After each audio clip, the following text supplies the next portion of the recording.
بشر بن حکم نے بیان کیا، کہا کہ ہم سے سفیان بن عینہ نے بیان کیا، کہا کہ ہم سے اسحاق بن عبداللہ بن ابی طلحہ نے بیان کیا کہ انہوں نے انس بن مالک رضی اللہ عنہ سے سنا۔ آپ نے بتلایا کہ ابو طلحہ رضی اللہ عنہ کا ایک بچہ بیمار ہو گیا۔ انہوں نے کہا اس کا انتقال بھی ہو گیا۔ اس وقت ابو طلحہ رضی اللہ عنہ گھر میں موجود نہ تھے۔ ان کی بیوی ام سلیم نے جب دیکھا کہ بچے کا انتقال ہو گیا تو انہوں نے کچھ کھانا تیار کیا اور بچے کو گھر کے کونے میں لٹا دیا۔ جب ابو طلحہ رضی اللہ عنہ تشریف لائے تو انہوں نے پوچھا کہ بچے کی طبیعت کیسی ہے؟ ام سلیم نے کہا اسے آرام مل گیا ہے اور میرا خیال ہے کہ اب وہ آرام ہی کر رہا ہوگا۔ ابو طلحہ رضی اللہ عنہ نے سمجھا کہ وہ صحیح کہہ رہی ہیں، اب بچہ اچھا ہے۔ پھر ابو طلحہ رضی اللہ عنہ نے ام سلیم کے پاس رات گزاری اور جب صبح ہوئی تو غسل کیا، لیکن جانے کا ارادہ کیا تو بیوی ام سلیم نے اطلاع دی کہ بچے کا انتقال ہو چکا ہے۔ پھر انہوں نے نبی کریم صلی اللہ علیہ وسلم کے ساتھ نماز پڑھی اور آپ سے ام سلیم کا حال بیان کیا۔ اس پر رسول اللہ صلی اللہ علیہ وسلم نے فرمایا کہ شاید اللہ تم دونوں کو اس رات میں برکت عطا فرمائے گا۔ سفیان بن عینہ نے بیان کیا کہ انصار کے ایک شخص نے بتایا کہ میں نے ابو طلحہ رضی اللہ عنہ کی انہی بیوی سے 9 بیٹے دیکھے جو سب کے سب قرآن کے عالم تھے۔ صحیح بخاری حدیث نمبر 1301۔ غندر نے بیان کیا، ان سے شعبہ نے، ان سے ثابت نے، انہوں نے بیان کیا کہ میں نے انس رضی اللہ عنہ سے سنا، آپ نبی کریم صلی اللہ علیہ وسلم کے حوالے سے نقل کرتے تھے کہ آپ صلی اللہ علیہ وسلم نے فرمایا صبر تو وہی ہے جو صدمے کے شروع میں کیا جائے۔ صحیح بخاری حدیث نمبر 1302۔ قریش نے جو حیان کے بیٹے ہیں نے بیان کیا، ان سے ثابت نے اور ان سے انس بن مالک رضی اللہ عنہ نے بیان کیا کہ ہم رسول اللہ صلی اللہ علیہ وسلم کے ساتھ ابو سیف لوہار کے یہاں گئے۔ یہ ابراہیم رسول اللہ صلی اللہ علیہ وسلم کے صاحبزادے دودھ پلانے والی انا کے خاوند تھے۔ حضور صلی اللہ علیہ وسلم نے ابراہیم رضی اللہ عنہ کو گود میں لیا اور پیار کیا اور سونگھا۔ پھر اس کے بعد ان کے یہاں پھر گئے، دیکھا کہ اس وقت ابراہیم رضی اللہ عنہ دم توڑ رہے ہیں۔ رسول اللہ صلی اللہ علیہ وسلم کی آنکھیں آنسوؤں سے بھر آئیں تو عبد الرحمن بن عوف رضی اللہ عنہ بول پڑے کہ یا رسول اللہ صلی اللہ علیہ وسلم، اور آپ بھی لوگوں کی طرح بے صبری کرنے لگے۔ حضور اکرم صلی اللہ علیہ وسلم نے فرمایا ابن عوف، یہ بے صبری نہیں، یہ تو رحمت ہے۔ پھر آپ صلی اللہ علیہ وسلم دوبارہ روئے اور فرمایا آنکھوں سے آنسو جاری ہیں اور دل غم سے نڈھال ہے، پر زبان سے ہم کہیں گے وہی جو ہمارے پروردگار کو پسند ہے، اور اے ابراہیم ہم تمہاری جدائی سے غمگین ہیں۔ اس حدیث کو موسیٰ بن اسماعیل نے سلیمان بن مغیرہ سے، ان سے ثابت نے اور ان سے انس رضی اللہ عنہ نے نبی کریم صلی اللہ علیہ وسلم سے روایت کیا ہے۔ صحیح بخاری حدیث نمبر 1303۔ عبداللہ بن وہب نے کہا کہ مجھے خبر دی عمرو بن حارث نے، انہیں سعید بن حارث انصاری نے، اور ان سے عبداللہ بن عمر رضی اللہ عنہ نے بیان کیا سعد بن عبادہ رضی اللہ عنہ کسی مرض میں مبتلا ہوئے۔ نبی کریم صلی اللہ علیہ وسلم عیادت کے لیے عبد الرحمن بن عوف، سعد بن ابی وقاص اور عبداللہ بن مسعود رضی اللہ عنہم کے ساتھ ان کے یہاں تشریف لے گئے۔ جب آپ صلی اللہ علیہ وسلم اندر گئے تو تیمار داروں کے ہجوم میں انہیں پایا۔ آپ صلی اللہ علیہ وسلم نے دریافت فرمایا کہ کیا وفات ہو گئی؟ لوگوں نے کہا نہیں یا رسول اللہ صلی اللہ علیہ وسلم۔ نبی کریم صلی اللہ علیہ وسلم ان کے مرض کی شدت کو دیکھ کر رو پڑے۔ لوگوں نے جو رسول اکرم صلی اللہ علیہ وسلم کو روتے ہوئے دیکھا تو وہ سب بھی رونے لگے۔ پھر آپ صلی اللہ علیہ وسلم نے فرمایا کہ سنو، اللہ تعالی آنکھوں سے آنسو نکلنے پر بھی عذاب نہیں کرے گا اور نہ دل کے غم پر، ہاں اس کا عذاب اس کی وجہ سے ہوتا ہے۔ آپ صلی اللہ علیہ وسلم نے زبان کی طرف اشارہ کیا، اگر زبان سے اچھی بات نہ نکلے تو یہ اس کی رحمت کا باعث بنتی ہے، اور میت کو اس کے گھر والوں کے نوحہ و ماتم کی وجہ سے بھی عذاب ہوتا ہے۔ حضرت عمر رضی اللہ عنہ میت پر ماتم کرنے پر ڈنڈے سے مارتے، پتھر پھینکتے اور رونے والوں کی منہ میں مٹی جھونک دیتے۔ صحیح بخاری حدیث نمبر 1304۔ محمد بن عبداللہ بن ہوشب نے بیان کیا، کہا ہم سے عبد الوہاب ثقفی نے، ان سے یحییٰ بن سعید انصاری نے، کہا کہ مجھے عمرہ بنت عبد الرحمن انصاری نے خبر دی۔ انہوں نے بیان کیا کہ میں نے حضرت عائشہ رضی اللہ عنہا سے سنا، آپ نے فرمایا کہ جب زید بن حارثہ، جعفر بن ابی طالب اور عبداللہ بن رواحہ رضی اللہ عنہم کی شہادت کی خبر آئی تو حضور اکرم صلی اللہ علیہ وسلم اس طرح بیٹھے کہ غم کے آثار آپ کے چہرے پر نمایاں تھے۔ میں دروازے کے ایک سوراخ سے آپ صلی اللہ علیہ وسلم کو دیکھ رہی تھی۔ اتنے میں ایک صاحب آئے اور کہا کہ یا رسول اللہ صلی اللہ علیہ وسلم، جعفر کے گھر کی عورتیں نوحہ اور ماتم کر رہی ہیں۔ حضور صلی اللہ علیہ وسلم نے روکنے کے لیے کہا۔ وہ صاحب گئے لیکن پھر واپس آ گئے اور کہا کہ وہ نہیں مانتی۔ آپ نے دوبارہ روکنے کے لیے بھیجا۔ وہ گئے اور پھر واپس چلے آئے۔ کہا کہ بخدا وہ تو مجھ پر غالب آ گئی ہیں، یا یہ کہا کہ ہم پر غالب آ گئی ہیں۔ شک محمد بن ہوشب کو تھا۔ عائشہ رضی اللہ عنہا نے بیان کیا کہ میرا یقین ہے کہ آپ صلی اللہ علیہ وسلم نے فرمایا کہ پھر ان کے منہ میں مٹی جھونک دے۔ اس پر میری زبان سے نکلا کہ اللہ تیری ناک خاک آلودہ کرے، تو نہ وہ کام کر سکا جس کا حضور صلی اللہ علیہ وسلم نے حکم دیا تھا، اور نہ آپ کو تکلیف دینا چھوڑتا ہے۔ صحیح بخاری حدیث نمبر 1305۔ عبد الوہاب نے بیان کیا، انہوں نے کہا ہم سے حماد بن زید نے بیان کیا، ان سے ایوب سختیانی نے، ان سے محمد نے، اور ان سے ام عطیہ رضی اللہ عنہا نے کہ رسول اللہ صلی اللہ علیہ وسلم نے بیعت لیتے وقت ہم سے یہ عہد بھی لیا تھا کہ ہم میت پر نوحہ نہیں کریں گی، لیکن اس اقرار کو 5 عورتوں کے سوا اور کسی نے پورا نہیں کیا۔ یہ عورتیں ام سلیم، ام علا، ام صبرہ کی صاحبزادی جو معاذ کے گھر میں تھیں، اور اس کے علاوہ 2 عورتیں، یا کہا کہ ابو صبرہ کی صاحبزادی، معاذ کی بیوی، اور ایک دوسری خاتون۔ صحیح بخاری حدیث نمبر 1306۔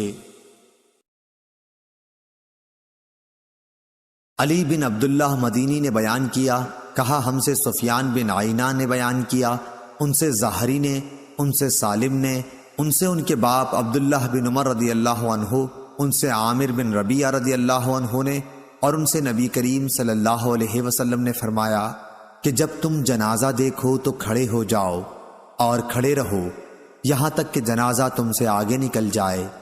سفیان نے بیان کیا، ان سے زہری نے بیان کیا کہ مجھے سالم نے اپنے باپ عبداللہ بن عمر رضی اللہ عنہ سے خبر دی۔ آپ صلی اللہ علیہ وسلم نے فرمایا کہ ہمیں عامر بن ربیعہ رضی اللہ عنہ نے نبی کریم صلی اللہ علیہ وسلم کے حوالے سے خبر دی تھی، حمیدی نے یہ زیادتی کی ہے یہاں تک کہ جنازہ آگے نکل جائے یا رکھ دیا جائے۔ صحیح بخاری حدیث نمبر 1307۔ لیث بن سعد نے بیان کیا، انہوں نے کہا کہ ہم سے نافع نے، اور ان سے عبداللہ بن عمر رضی اللہ عنہ نے عامر بن ربیعہ رضی اللہ عنہ کے حوالے سے کہ نبی کریم صلی اللہ علیہ وسلم نے فرمایا کہ جب تم میں سے کوئی جنازہ دیکھے تو اگر اس کے ساتھ نہیں چل رہا ہے تو کھڑا ہی ہو جائے تاکہ جنازہ آگے نکل جائے، یا آگے جانے کے بجائے خود جنازہ رکھ دیا جائے۔ صحیح بخاری حدیث نمبر 1308۔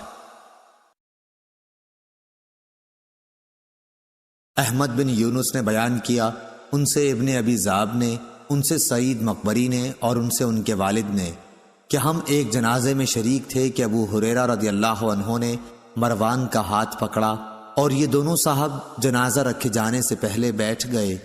اتنے میں ابو سعید رضی اللہ عنہ تشریف لائے اور مروان کا ہاتھ پکڑ کر فرمایا کہ اٹھو، خدا کی قسم یہ ابو ہریرہ رضی اللہ عنہ جانتے ہیں کہ نبی کریم صلی اللہ علیہ وسلم نے ہمیں اس سے منع فرمایا ہے۔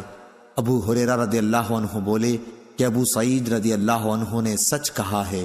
صحیح بخاری حدیث نمبر 1309۔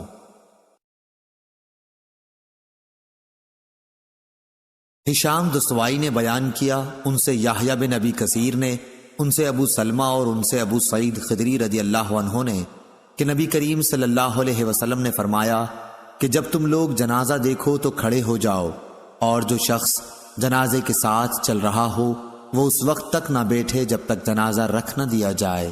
صحیح بخاری حدیث نمبر 1310۔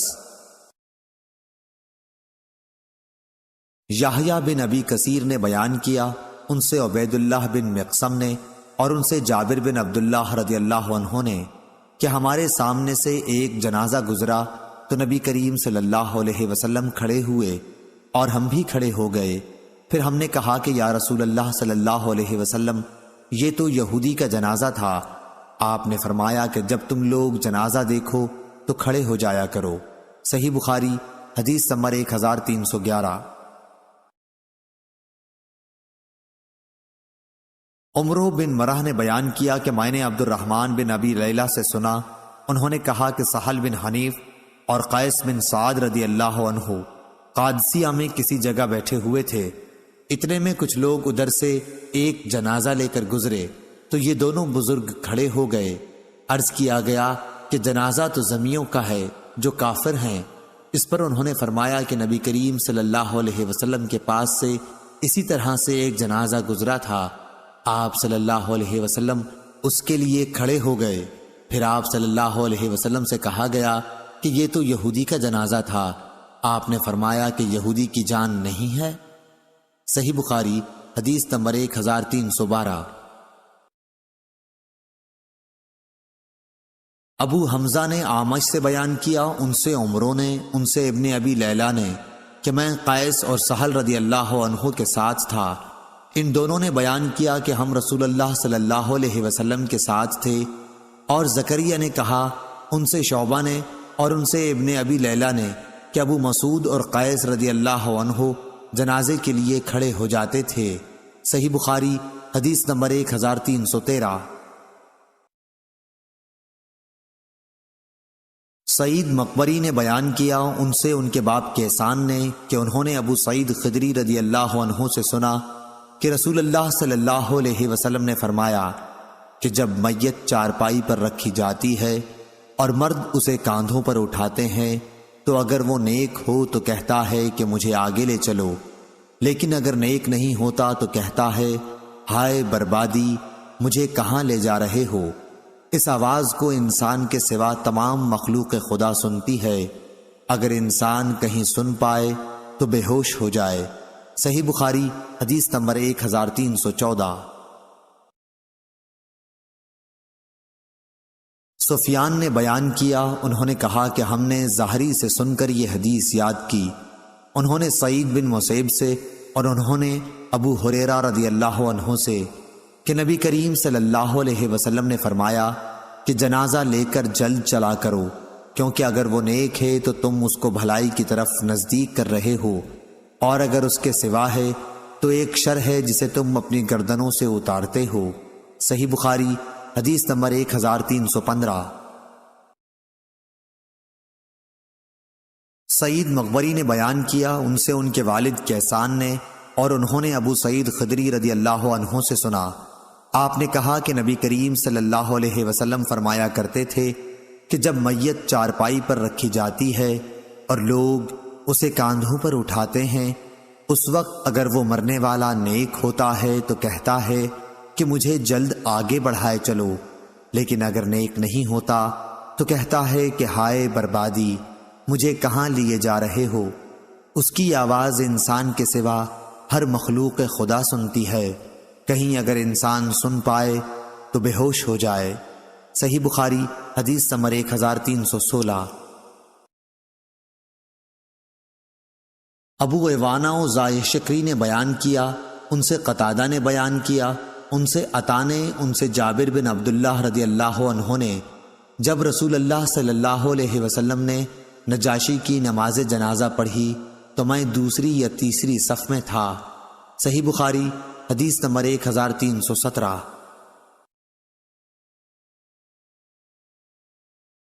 یزید بن زری نے بیان کیا، انہوں نے کہا کہ ہم سے معمر نے، ان سے زاہری نے، ان سے سعید نے، اور ان سے ابو ہریرہ رضی اللہ عنہ نے کہ نبی کریم صلی اللہ علیہ وسلم نے اپنے اصحاب کو نجاشی کی وفات کی خبر سنائی۔ پھر آپ صلی اللہ علیہ وسلم آگے بڑھ گئے اور لوگوں نے آپ کے پیچھے صفیں بنا لی۔ پھر آپ صلی اللہ علیہ وسلم نے 4 مرتبہ تکبیر کہی۔ صحیح بخاری حدیث نمبر 1318۔ شعبی نے بیان کیا کہ مجھے نبی کریم صلی اللہ علیہ وسلم کے ایک صحابی نے خبر دی کیا حضور صلی اللہ علیہ وسلم ایک قبر پر آئے جو اور قبروں سے الگ تھلگ تھی۔ صحابہ نے صف بندی کی اور آپ صلی اللہ علیہ وسلم نے 4 تکبیریں کہیں۔ میں نے پوچھا کہ یہ حدیث آپ سے کس نے بیان کی ہے؟ انہوں نے بتایا کہ ابن عباس رضی اللہ تعالی عنہ نے۔ صحیح بخاری حدیث نمبر 1319۔ عطا بن نبی رباح نے خبر دی، انہوں نے جابر بن عبداللہ رضی اللہ عنہ سے سنا کہ نبی کریم صلی اللہ علیہ وسلم نے فرمایا کہ آج حبش کے ایک مرد صالح نجاشی حبش کے بادشاہ کا انتقال ہو گیا ہے، آؤ ان کی نماز جنازہ پڑھو۔ جابر رضی اللہ عنہ نے بیان کیا کہ پھر ہم نے صف بندی کر لی اور نبی کریم صلی اللہ علیہ وسلم نے ان کی نماز جنازہ پڑھائی۔ ہم صفیں باندھے کھڑے تھے۔ ابو زبیر نے جابر رضی اللہ عنہ کے حوالے سے نقل کیا کہ میں دوسری صف میں تھا۔ صحیح بخاری حدیث نمبر 1320۔ شیبانی نے بیان کیا، ان سے عامر نے اور ان سے ابن عباس رضی اللہ عنہ نے بیان کیا کہ رسول کریم صلی اللہ علیہ وسلم کا گزر ایک قبر پر ہوا۔ میت کو ابھی رات ہی دفنایا گیا تھا۔ حضور صلی اللہ علیہ وسلم نے دریافت فرمایا کہ دفن کب کیا گیا ہے؟ لوگوں نے کہا کہ گزشتہ رات۔ آپ صلی اللہ علیہ وسلم نے فرمایا کہ مجھے کیوں نہیں اطلاع کرائی؟ لوگوں نے عرض کیا کہ اندھیری رات میں دفن کیا گیا، اس لیے ہم نے آپ کو جگانا مناسب نہ سمجھا۔ پھر آپ صلی اللہ علیہ وسلم کھڑے ہو گئے اور ہم نے آپ کے پیچھے صفیں بنا لی۔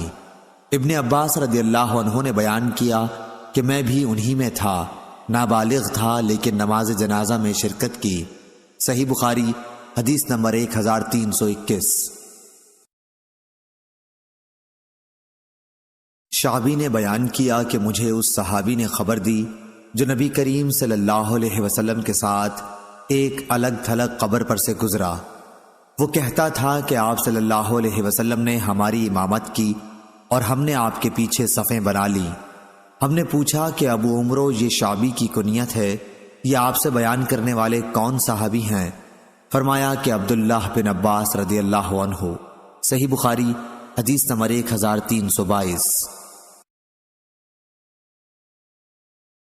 جریر بن حازم نے بیان کیا، کہا کہ میں نے نافع سے سنا، آپ نے بیان کیا کہ ابن عمر رضی اللہ عنہ نے بیان کیا کہ ابو ہریرہ رضی اللہ عنہ نے بیان کیا کہ جو دفن تک جنازے کے ساتھ رہے اسے ایک قرات کا ثواب ملے گا۔ ابن عمر رضی اللہ عنہ نے فرمایا کہ ابو ہریرہ احادیث بہت زیادہ بیان کرتے ہیں۔ صحیح بخاری حدیث نمبر 1323۔ پھر ابو ہریرہ رضی اللہ عنہ کی حضرت عائشہ رضی اللہ عنہا نے بھی تصدیق کی اور فرمایا کہ میں نے رسول اللہ صلی اللہ علیہ وسلم سے یہ ارشاد خود سنا ہے۔ اس پر ابن عمر رضی اللہ عنہ نے کہا کہ پھر تو ہم نے بہت سے قیراتوں کا نقصان اٹھایا۔ سورہ زمر میں جو لفظ فرتت آیا ہے اس کے یہی معنی ہیں، میں نے ضائع کیا۔ سورہ زمر میں جو لفظ فرت آیا ہے اس کے یہی معنی ہیں، میں نے ضائع کیا۔ صحیح بخاری حدیث نمبر 1324۔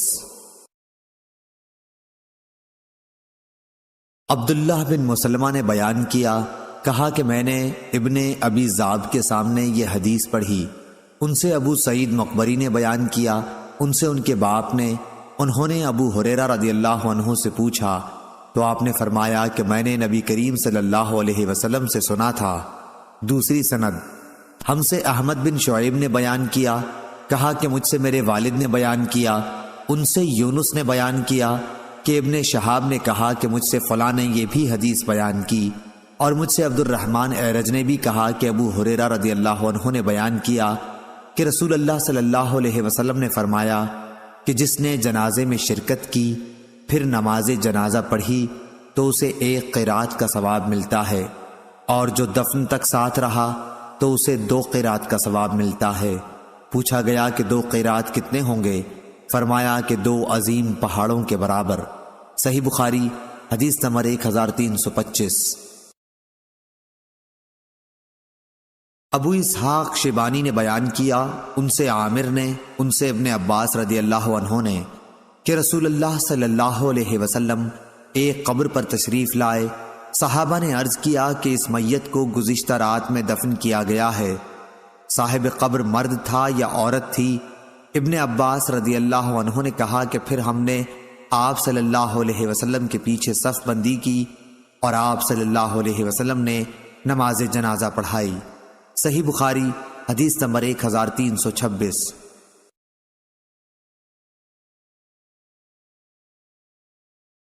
سعید بن مسیب اور ابو سلمہ نے بیان کیا، اور ان دونوں حضرات سے ابو ہریرہ رضی اللہ عنہ نے روایت کیا کہ نبی کریم صلی اللہ علیہ وسلم نے حبشہ کے نجاشی کی وفات کی خبر دی اسی دن جس دن ان کا انتقال ہوا تھا۔ آپ نے فرمایا کہ اپنے بھائی کے لیے خدا سے مغفرت چاہو۔ صحیح بخاری حدیث نمبر 1327۔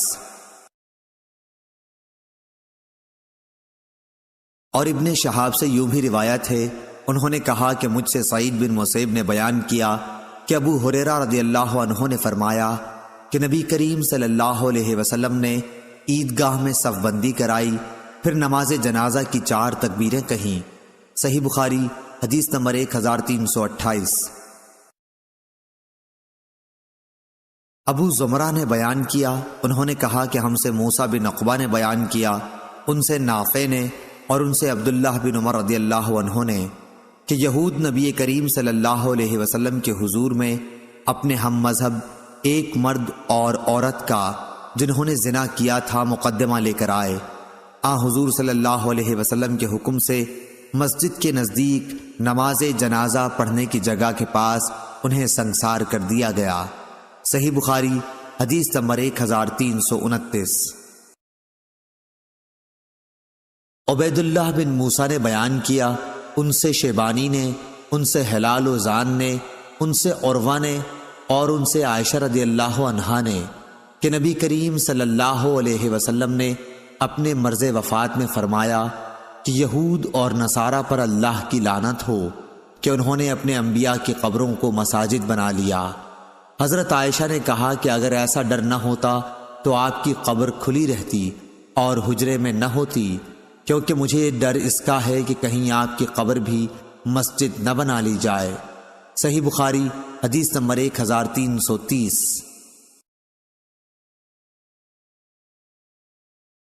مسدد نے بیان کیا، کہا کہ ہم سے یزید بن زری نے، ان سے حسین معلم نے، ان سے عبداللہ بن بریدہ نے، ان سے سمرہ رضی اللہ عنہ نے بیان کیا کہ میں نے رسول اللہ صلی اللہ علیہ وسلم کی اقتداء میں ایک عورت ام کعب کی نماز جنازہ پڑھی تھی جس کا نفاس میں انتقال ہو گیا تھا۔ رسول اللہ صلی اللہ علیہ وسلم اس کی کمر کے مقابل کھڑے ہوئے۔ صحیح بخاری حدیث نمبر 1331۔ حسین نے بیان کیا اور ان سے ابن بریدہ نے کہ ہم سے سمرہ بن جندب رضی اللہ عنہ نے بیان کیا کہ میں نے نبی کریم صلی اللہ علیہ وسلم کے پیچھے ایک عورت کی نماز جنازہ پڑھی تھی جس کا زچگی کی حالت میں انتقال ہو گیا تھا، آپ اس کے بیچ میں کھڑے ہوئے۔ صحیح بخاری حدیث نمبر 1332۔ امام مالک رحمہ اللہ نے خبر دی، انہیں ابن شہاب نے، انہیں سعید بن مسیب نے، انہیں ابو ہریرہ رضی اللہ عنہ نے کہ نجاشی کا جس دن انتقال ہوا اسی دن رسول اللہ صلی اللہ علیہ وسلم نے ان کی وفات کی خبر دی، اور آپ صلی اللہ علیہ وسلم صحابہ رضی اللہ عنہ کے ساتھ عیدگاہ گئے، پھر آپ صلی اللہ علیہ وسلم نے صف بندی کرائی اور 4 تکبیریں کہیں۔ صحیح بخاری حدیث نمبر 1333۔ سعید بن مینا نے بیان کیا اور ان سے جابر بن رضی اللہ عنہ نے کہ نبی کریم صلی اللہ علیہ وسلم نے اصحمہ نجاشی کی نماز جنازہ پڑھائی تو 4 تکبیریں کہیں۔ یزید بن ہارون واسطی اور عبد الصمد نے سلیم سے اصحمہ نام نقل کیا ہے اور عبد الصمد نے اس کی متابعت کی ہے۔ صحیح بخاری حدیث نمبر 1334۔ شعبہ نے بیان کیا، ان سے سعد بن ابراہیم نے اور ان سے طلحہ نے کہا کہ میں نے ابن عباس رضی اللہ عنہ کی اقتداء میں نماز جنازہ پڑھی۔ دوسری سند، ہم سے محمد بن کثیر نے بیان کیا، کہا کہ ہمیں سفیان سوری نے خبر دی، انہیں سعد بن ابراہیم نے، انہیں طلحہ بن عبداللہ بن عوف نے، انہوں نے بتلایا کہ میں نے ابن عباس رضی اللہ عنہ کے پیچھے نماز جنازہ پڑھی تو آپ نے سورہ فاتحہ ذرا پکار کر پڑھی، پھر فرمایا کہ تمہیں معلوم ہونا چاہیے کہ یہی طریقہ نبوی ہے۔ صحیح بخاری حدیث نمبر 1335۔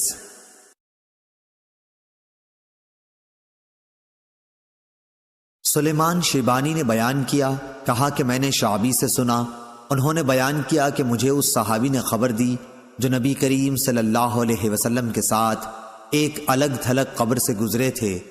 قبر پر آپ صلی اللہ علیہ وسلم امام بنے اور صحابہ نے آپ کے پیچھے نماز جنازہ پڑھی۔ شیبانی نے کہا کہ میں نے شعبی سے پوچھا، ابو عمرو، یہ آپ سے کس صحابی نے بیان کیا تھا؟ تو انہوں نے بتلایا کہ ابن عباس رضی اللہ عنہ نے۔ صحیح بخاری حدیث نمبر 1336۔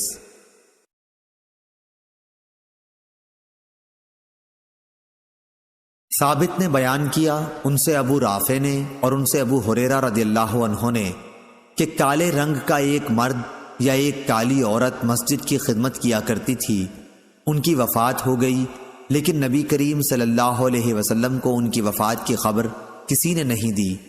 ایک دن آپ نے خود یاد فرمایا کہ وہ شخص دکھائی نہیں دیتا۔ صحابہ رضی اللہ عنہ نے کہا، یا رسول اللہ صلی اللہ علیہ وسلم، ان کا تو انتقال ہو گیا۔ آپ صلی اللہ علیہ وسلم نے فرمایا کہ پھر تم نے مجھے خبر کیوں نہیں دی؟ صحابہ نے عرض کیا کہ یہ وجوہ تھیں، اس لیے آپ کو تکلیف نہیں دی گئی۔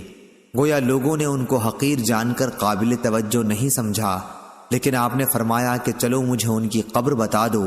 چنانچہ آپ صلی اللہ علیہ وسلم اس کی قبر پر تشریف لائے اور اس پر نماز جنازہ پڑھی۔ صحیح بخاری حدیث نمبر 1337۔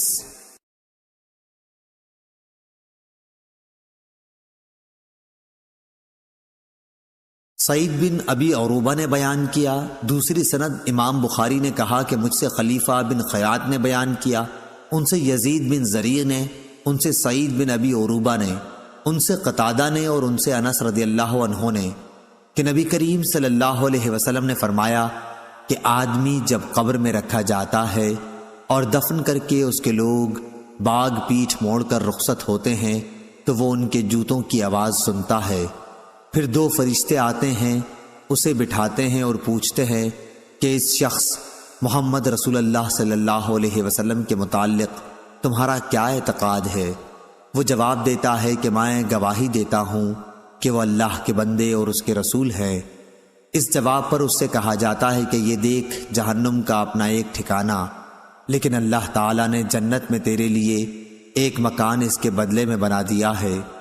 نبی کریم صلی اللہ علیہ وسلم نے فرمایا کہ پھر اس بندہ مومن کو جنت اور جہنم دونوں دکھائی جاتی ہیں، اور رہا کافر یا منافق تو اس کا جواب یہ ہوتا ہے کہ مجھے معلوم نہیں، میں نے لوگوں کو ایک بات کہتے سنا تھا، وہی میں بھی کہتا رہا۔ پھر اس سے کہا جاتا ہے کہ نہ تو نے کچھ سمجھا اور نہ اچھے لوگوں کی پیروی کی۔ اس کے بعد اسے ایک لوہے کے ہتھوڑے سے بڑے زور سے مارا جاتا ہے، اور وہ اتنے بھیانک طریقے سے چیختا ہے کہ انسان اور جن کے سوا ارد گرد کی تمام مخلوق سنتی ہے۔ صحیح بخاری حدیث نمبر 1338۔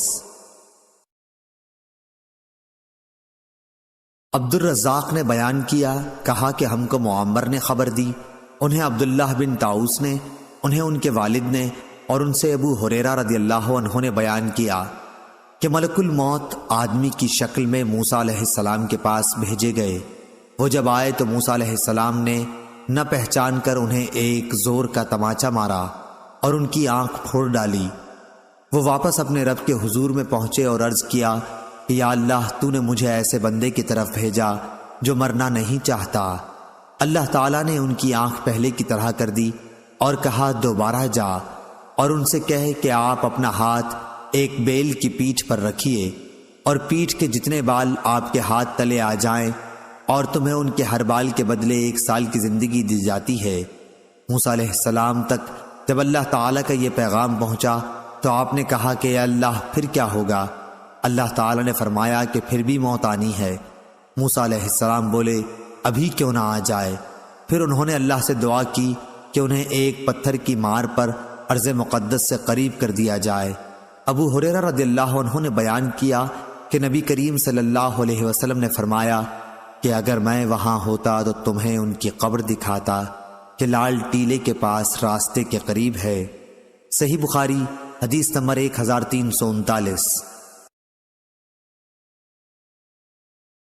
ابن عباس رضی اللہ عنہ نے بیان کیا کہ نبی کریم صلی اللہ علیہ وسلم نے ایک ایسے شخص کی نماز جنازہ پڑھی جن کا انتقال رات میں ہو گیا تھا اور اسے رات ہی میں دفن کر دیا گیا تھا۔ آپ صلی اللہ علیہ وسلم اور آپ کے اصحاب کھڑے ہوئے اور آپ صلی اللہ علیہ وسلم نے ان کے متعلق پوچھا تھا کہ یہ کن کی قبر ہے؟ لوگوں نے بتایا کہ فلاں کی ہے جسے کل رات میں ہی دفن کیا گیا ہے۔ پھر سب نے دوسرے روز نماز جنازہ پڑھی۔ صحیح بخاری حدیث نمبر 1340۔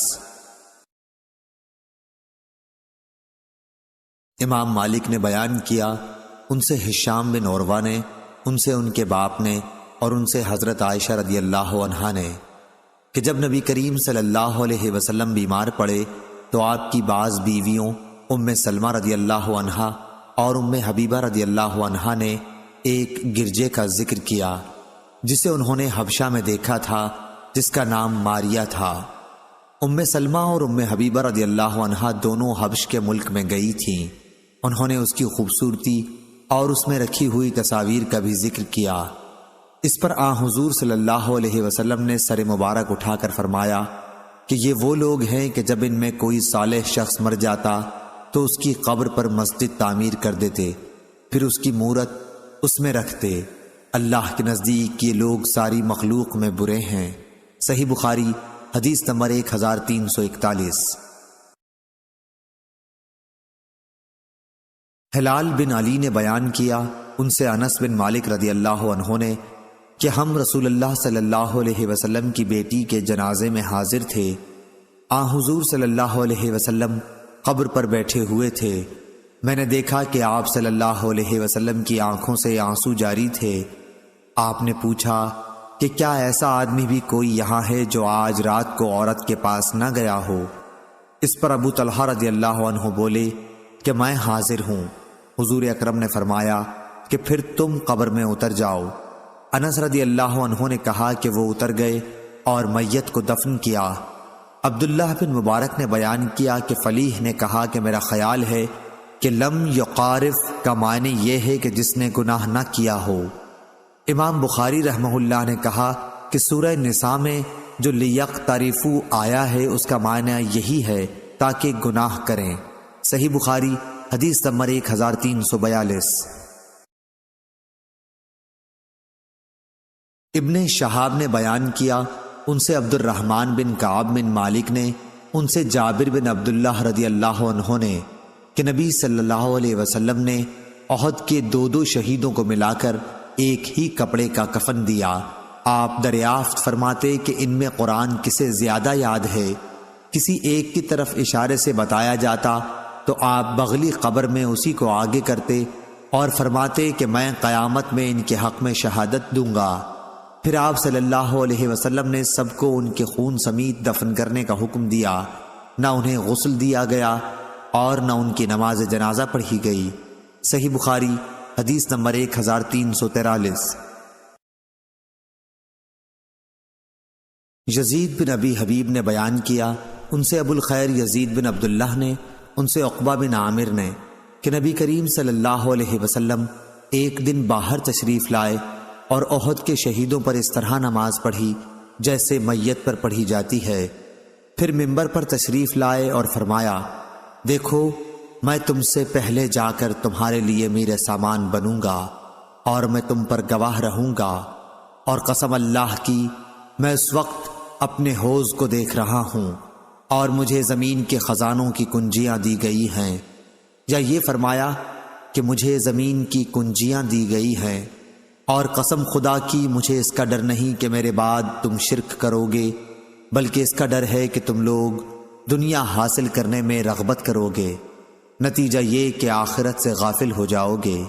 صحیح بخاری حدیث نمبر 1344۔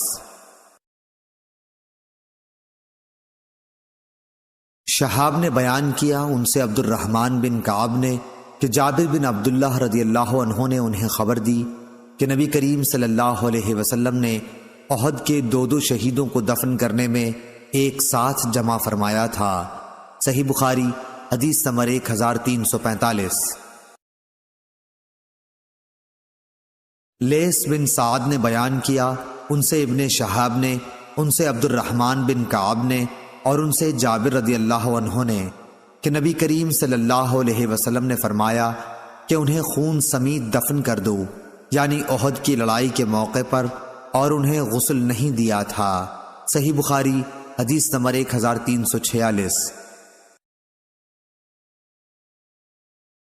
ابن شہاب نے بیان کیا ان سے عبد الرحمن بن کعب بن مالک نے اور ان سے جابر بن عبداللہ رضی اللہ عنہ نے کہ رسول اللہ صلی اللہ علیہ وسلم احد کے 2 شہیدوں مردوں کو ایک ہی کپڑے میں کفن دیتے اور پوچھتے کہ ان میں قرآن کس نے زیادہ یاد کیا ہے، پھر جب کسی ایک کی طرف اشارہ کر دیا جاتا تو لحد میں اسی کو آگے بڑھاتے اور فرماتے جاتے کہ میں ان پر گواہ ہوں۔ آپ نے خون سمیت انہیں دفن کرنے کا حکم دیا، نہ ان کی نماز جنازہ پڑھی اور نہ انہیں غسل دیا۔ صحیح بخاری حدیث نمبر 1347۔ امام اوزائی نے خبر دی انہیں زہری نے اور ان سے حضرت جابر بن عبداللہ رضی اللہ عنہ نے کہ رسول اللہ صلی اللہ علیہ وسلم پوچھتے جاتے تھے کہ ان میں قرآن زیادہ کس نے حاصل کیا ہے، جس کی طرف اشارہ کر دیا جاتا آپ لحد میں اسی کو دوسرے سے آگے بڑھاتے۔ حضرت جابر بن عبداللہ رضی اللہ عنہ نے بیان کیا کہ میرے والد اور چچا کو ایک ہی کمبل میں کفن دیا گیا تھا۔ صحیح بخاری حدیث نمبر 1348۔ عبد الوہاب نے بیان کیا کہا ہم سے خالد حذا نے ان سے اکرمہ نے ان سے ابن عباس رضی اللہ عنہ نے کہ نبی کریم صلی اللہ علیہ وسلم نے فرمایا کہ اللہ تعالیٰ نے مکے کو حرم کیا ہے، نہ مجھ سے پہلے کسی کے لیے یہاں قتل و خون حلال تھا اور نہ میرے بعد ہوگا، اور میرے لیے بھی تھوڑی دیر کے لیے فتح مکہ کے دن حلال ہوا تھا، پس نہ اس کی گھاس اکھاڑی جائے، نہ اس کے درخت قلم کیے جائیں، نہ یہاں کے جانوروں کو شکار کے لیے بھگایا جائے، اور سوا اس شخص کے جو اعلان کرنا چاہتا ہو کہ یہ گری ہوئی چیز کس کی ہے، کسی کے لیے وہاں سے کوئی گری ہوئی چیز اٹھانی جائز نہیں۔ اس پر حضرت عباس رضی اللہ عنہ نے کہا لیکن اس سے اذخر کا استثناء کر دیجئے کہ یہ ہمارے سناروں کے اور ہماری قبروں میں کام آتی ہے۔ آپ صلی اللہ علیہ وسلم نے فرمایا کہ مگر اذخر کی اجازت ہے۔ ابو ہریرہ رضی اللہ عنہ کی نبی کریم صلی اللہ علیہ وسلم سے روایت میں ہے ہماری قبروں اور گھروں کے لیے۔ صحیح بخاری حدیث نمبر 1349۔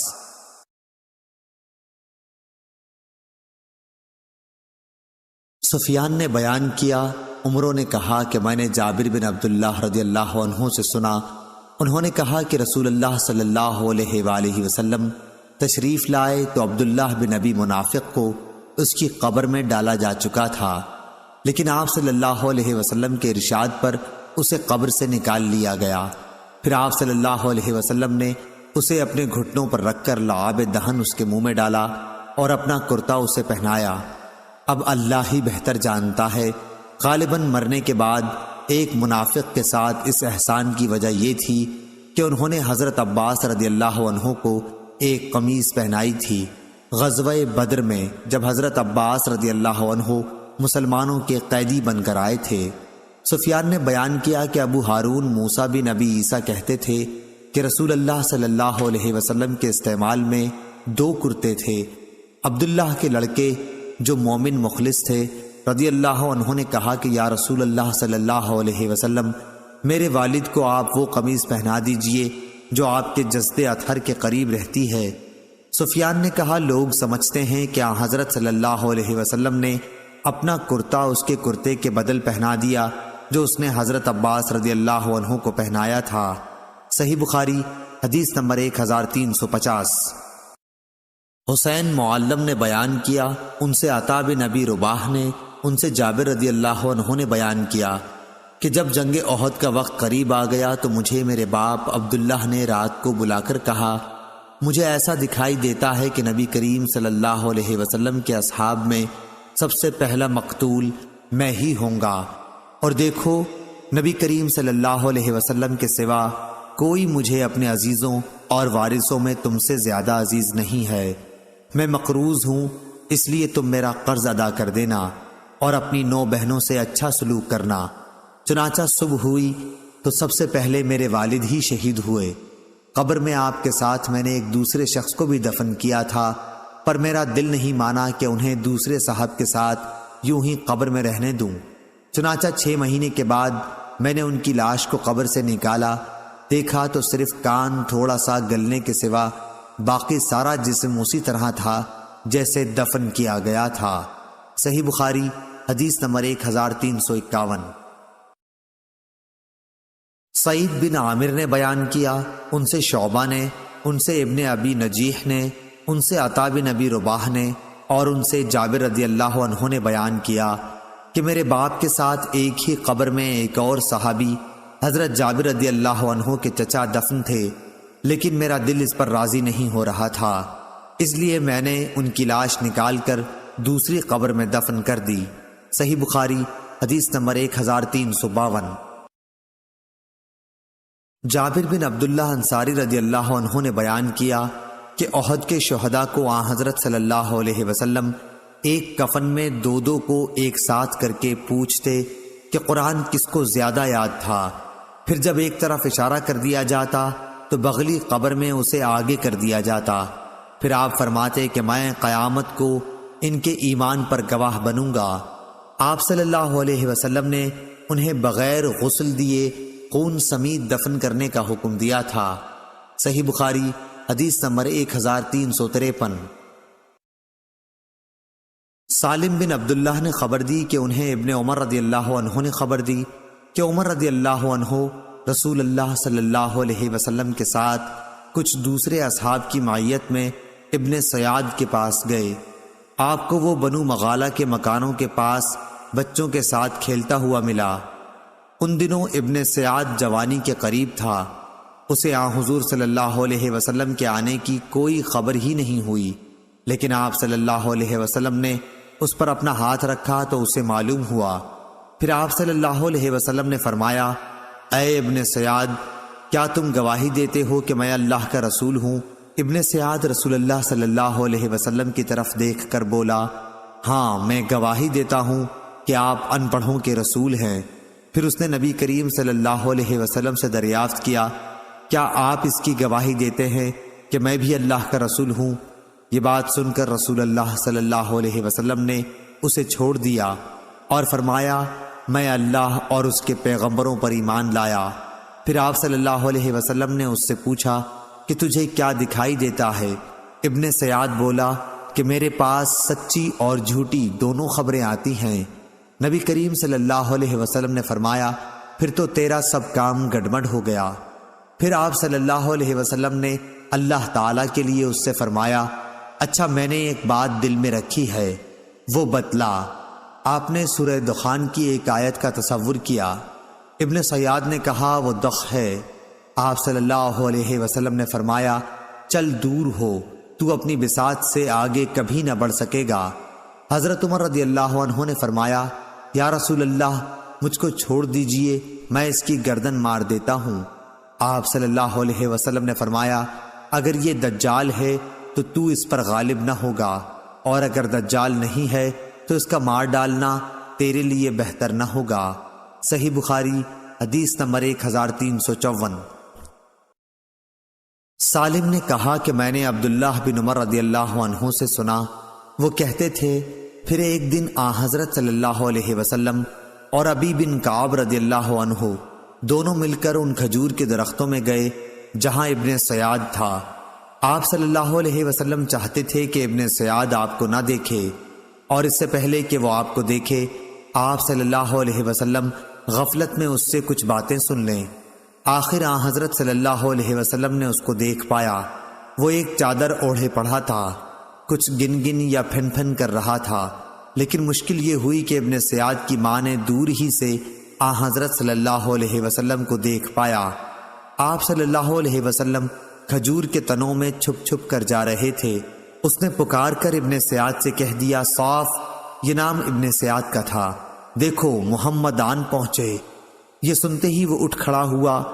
حضرت صلی اللہ علیہ وسلم نے فرمایا، کاش اس کی ماں ابن سیاد کو باتیں کرنے دیتی تو وہ اپنا حال کھولتا۔ شعیب نے اپنی روایت میں زمزمہ، فرفصہ اور عقیل نے رمرمہ نقل کیا ہے، اور معمر نے رمزہ کہا ہے۔ صحیح بخاری حدیث نمبر 1355۔ حماد بن زید نے بیان کیا، ان سے ثابت نے، ان سے انس بن مالک رضی اللہ عنہ نے بیان کیا کہ ایک یہودی لڑکا عبد القدوس نبی کریم صلی اللہ علیہ وسلم کی خدمت کیا کرتا تھا۔ ایک دن وہ بیمار ہو گیا۔ آپ صلی اللہ علیہ وسلم اس کا مزاج معلوم کرنے کے لیے تشریف لائے اور اس کے سرہانے بیٹھ گئے اور فرمایا کہ مسلمان ہو جا۔ اس نے اپنے باپ کی طرف دیکھا، باپ وہیں موجود تھا۔ اس نے کہا کہ کیا مذائقہ ہے؟ ابو القاسم صلی اللہ علیہ وسلم جو کچھ کہتے ہیں مان لے۔ چنانچہ وہ بچہ اسلام لے آیا۔ جب حضرت صلی اللہ علیہ وسلم باہر نکلے تو آپ نے فرمایا کہ شکر ہے اللہ پاک کا جس نے اس بچے کو جہنم سے بچا لیا۔ صحیح بخاری حدیث نمبر 1356۔ عبید اللہ بن زیاد نے بیان کیا کہ میں نے عبداللہ بن عباس رضی اللہ عنہ کو یہ کہتے سنا تھا کہ میں اور میری والدہ حضرت صلی اللہ علیہ وسلم کی ہجرت کے بعد مکے میں کمزور مسلمانوں میں سے تھیں، میں بچوں میں اور میری والدہ عورتوں میں۔ صحیح بخاری حدیث نمبر 1357۔ شعیب نے خبر دی، انہوں نے بیان کیا کہ ابن شہاب ہر اس بچے کی جو وفات پا گیا ہو نماز جنازہ پڑھتے تھے، اگرچہ وہ حرام ہی کا بچہ کیوں نہ ہو، کیونکہ اس کی پیدائش اسلام کی فطرت پر ہوئی، یعنی اس صورت میں جبکہ اس کے والدین مسلمان ہونے کے دعوے دار ہوں۔ اگر صرف باپ مسلمان ہو اور ماں کا مذہب اسلام کے سوا کوئی اور ہو، جب بھی بچے کے رونے کی پیدائش کے وقت اگر آواز سنائی دیتی تو اس پر نماز پڑھی جاتی، لیکن اگر پیدائش کے وقت کوئی آواز نہ آتی تو اس کی نماز نہیں پڑھی جاتی تھی، بلکہ ایسے بچے کو کچا حمل گر جانے کے درجے میں سمجھا جاتا تھا، کیونکہ حضرت ابو ہریرہ رضی اللہ عنہ نے روایت کیا ہے کہ نبی کریم صلی اللہ علیہ وسلم نے فرمایا کہ ہر بچہ فطرت اسلام پر پیدا ہوتا ہے، پھر اس کے ماں باپ اسے یہودی یا نصرانی یا مجوسی بنا دیتے ہیں۔ جس طرح تم دیکھتے ہو کہ جانور صحیح سالم بچہ جنتا ہے، کیا تم نے کوئی کان کٹا ہوا بچہ بھی دیکھا ہے؟ پھر ابو ہریرہ رضی اللہ عنہ نے اس کی آیت کو تلاوت کیا، یہ اللہ کی فطرت ہے جس پر اس نے لوگوں کو پیدا کیا ہے، الآیہ۔ صحیح بخاری حدیث نمبر 1358۔ یونس نے خبر دی، انہیں ظاہری نے، انہیں ابو سلمہ بن عبد الرحمن نے خبر دی، اور ان سے ابو ہریرہ رضی اللہ عنہ نے بیان کیا کہ رسول اللہ صلی اللہ علیہ وسلم نے فرمایا کہ بچہ فطرت پر پیدا ہوتا، لیکن اس کے ماں باپ اسے یہودی یا نصرانی یا مجوسی بنا دیتے ہیں، بالکل اسی طرح جیسے ایک جانور ایک صحیح سالم جانور جنتا ہے، کیا تم اس کا کوئی عضو پیدائشی طور پر کٹا ہوا دیکھتے ہو؟ پھر ابو ہریرہ رضی اللہ عنہ نے فرمایا کہ یہ اللہ تعالیٰ کی فطرت ہے جس پر لوگوں کو اس نے پیدا کیا ہے، اللہ تعالیٰ کی خلقت میں کوئی تبدیلی ممکن نہیں، یہی دین قیم ہے۔ صحیح بخاری حدیث نمبر 1359۔ ابراہیم بن سعد نے صالح بن کیسان سے خبر دی، انہیں ابن شہاب نے انہوں نے بیان کیا کہ مجھے سعید بن مسیب نے اپنے باپ مسیب بن حزن رضی اللہ عنہ سے خبر دی۔ ان کے باپ نے انہیں یہ خبر دی کہ جب ابو طالب کی وفات کا وقت قریب آیا تو رسول اللہ صلی اللہ علیہ وسلم ان کے پاس تشریف لائے۔ دیکھا تو ان کے پاس اس وقت ابو جہل بن ہشام اور عبداللہ بن ابی امیہ بن مغیرہ موجود تھے۔ آپ نے ان سے فرمایا کہ چچا، آپ ایک کلمہ لا الہ الا اللہ، اللہ کے سوا کوئی معبود نہیں کہہ دیجئے، تاکہ میں اللہ تعالیٰ کے ہاں اس کلمے کی وجہ سے آپ کے حق میں گواہی دے سکوں۔ اس پر ابو جہل اور عبداللہ بن ابی مغیرہ نے کہا، ابو طالب، کیا تم اپنے باپ عبد المطلب کے دین سے پھر جاؤ گے؟ رسول اللہ صلی اللہ علیہ وسلم برابر کلمہ اسلام ان پر پیش کرتے رہے۔ ابو جہل اور ابن ابی امیہ بھی اپنی بات دہراتے رہے۔ آخر ابو طالب کی آخری بات یہ تھی کہ وہ عبد المطلب کے دین پر ہیں۔ انہوں نے لا الہ الا اللہ کہنے سے انکار کر دیا۔ پھر بھی رسول کریم صلی اللہ علیہ وسلم نے فرمایا کہ میں آپ کے لیے استغفار کرتا رہوں گا تاکہ مجھے منع نہ کر دیا جائے۔ اس پر اللہ تعالیٰ نے آیت وما کان للنبی نازل فرمائی، سورہ توبہ آیت نمبر 113، صحیح بخاری حدیث نمبر 1360۔ ابو معاویہ نے بیان کیا، ان سے اعمش نے، ان سے مجاہد نے، ان سے طاؤس نے اور ان سے ابن عباس رضی اللہ عنہ نے کہ نبی کریم صلی اللہ علیہ وسلم کا گزر ایسی 2 قبروں پر ہوا جن پر عذاب ہو رہا تھا۔ آپ صلی اللہ علیہ وسلم نے فرمایا کہ ان پر عذاب کسی بہت بڑی بات پر نہیں ہو رہا، صرف یہ کہ ان میں ایک شخص پیشاب سے نہیں بچتا تھا اور دوسرا شخص چغل خوری کیا کرتا تھا۔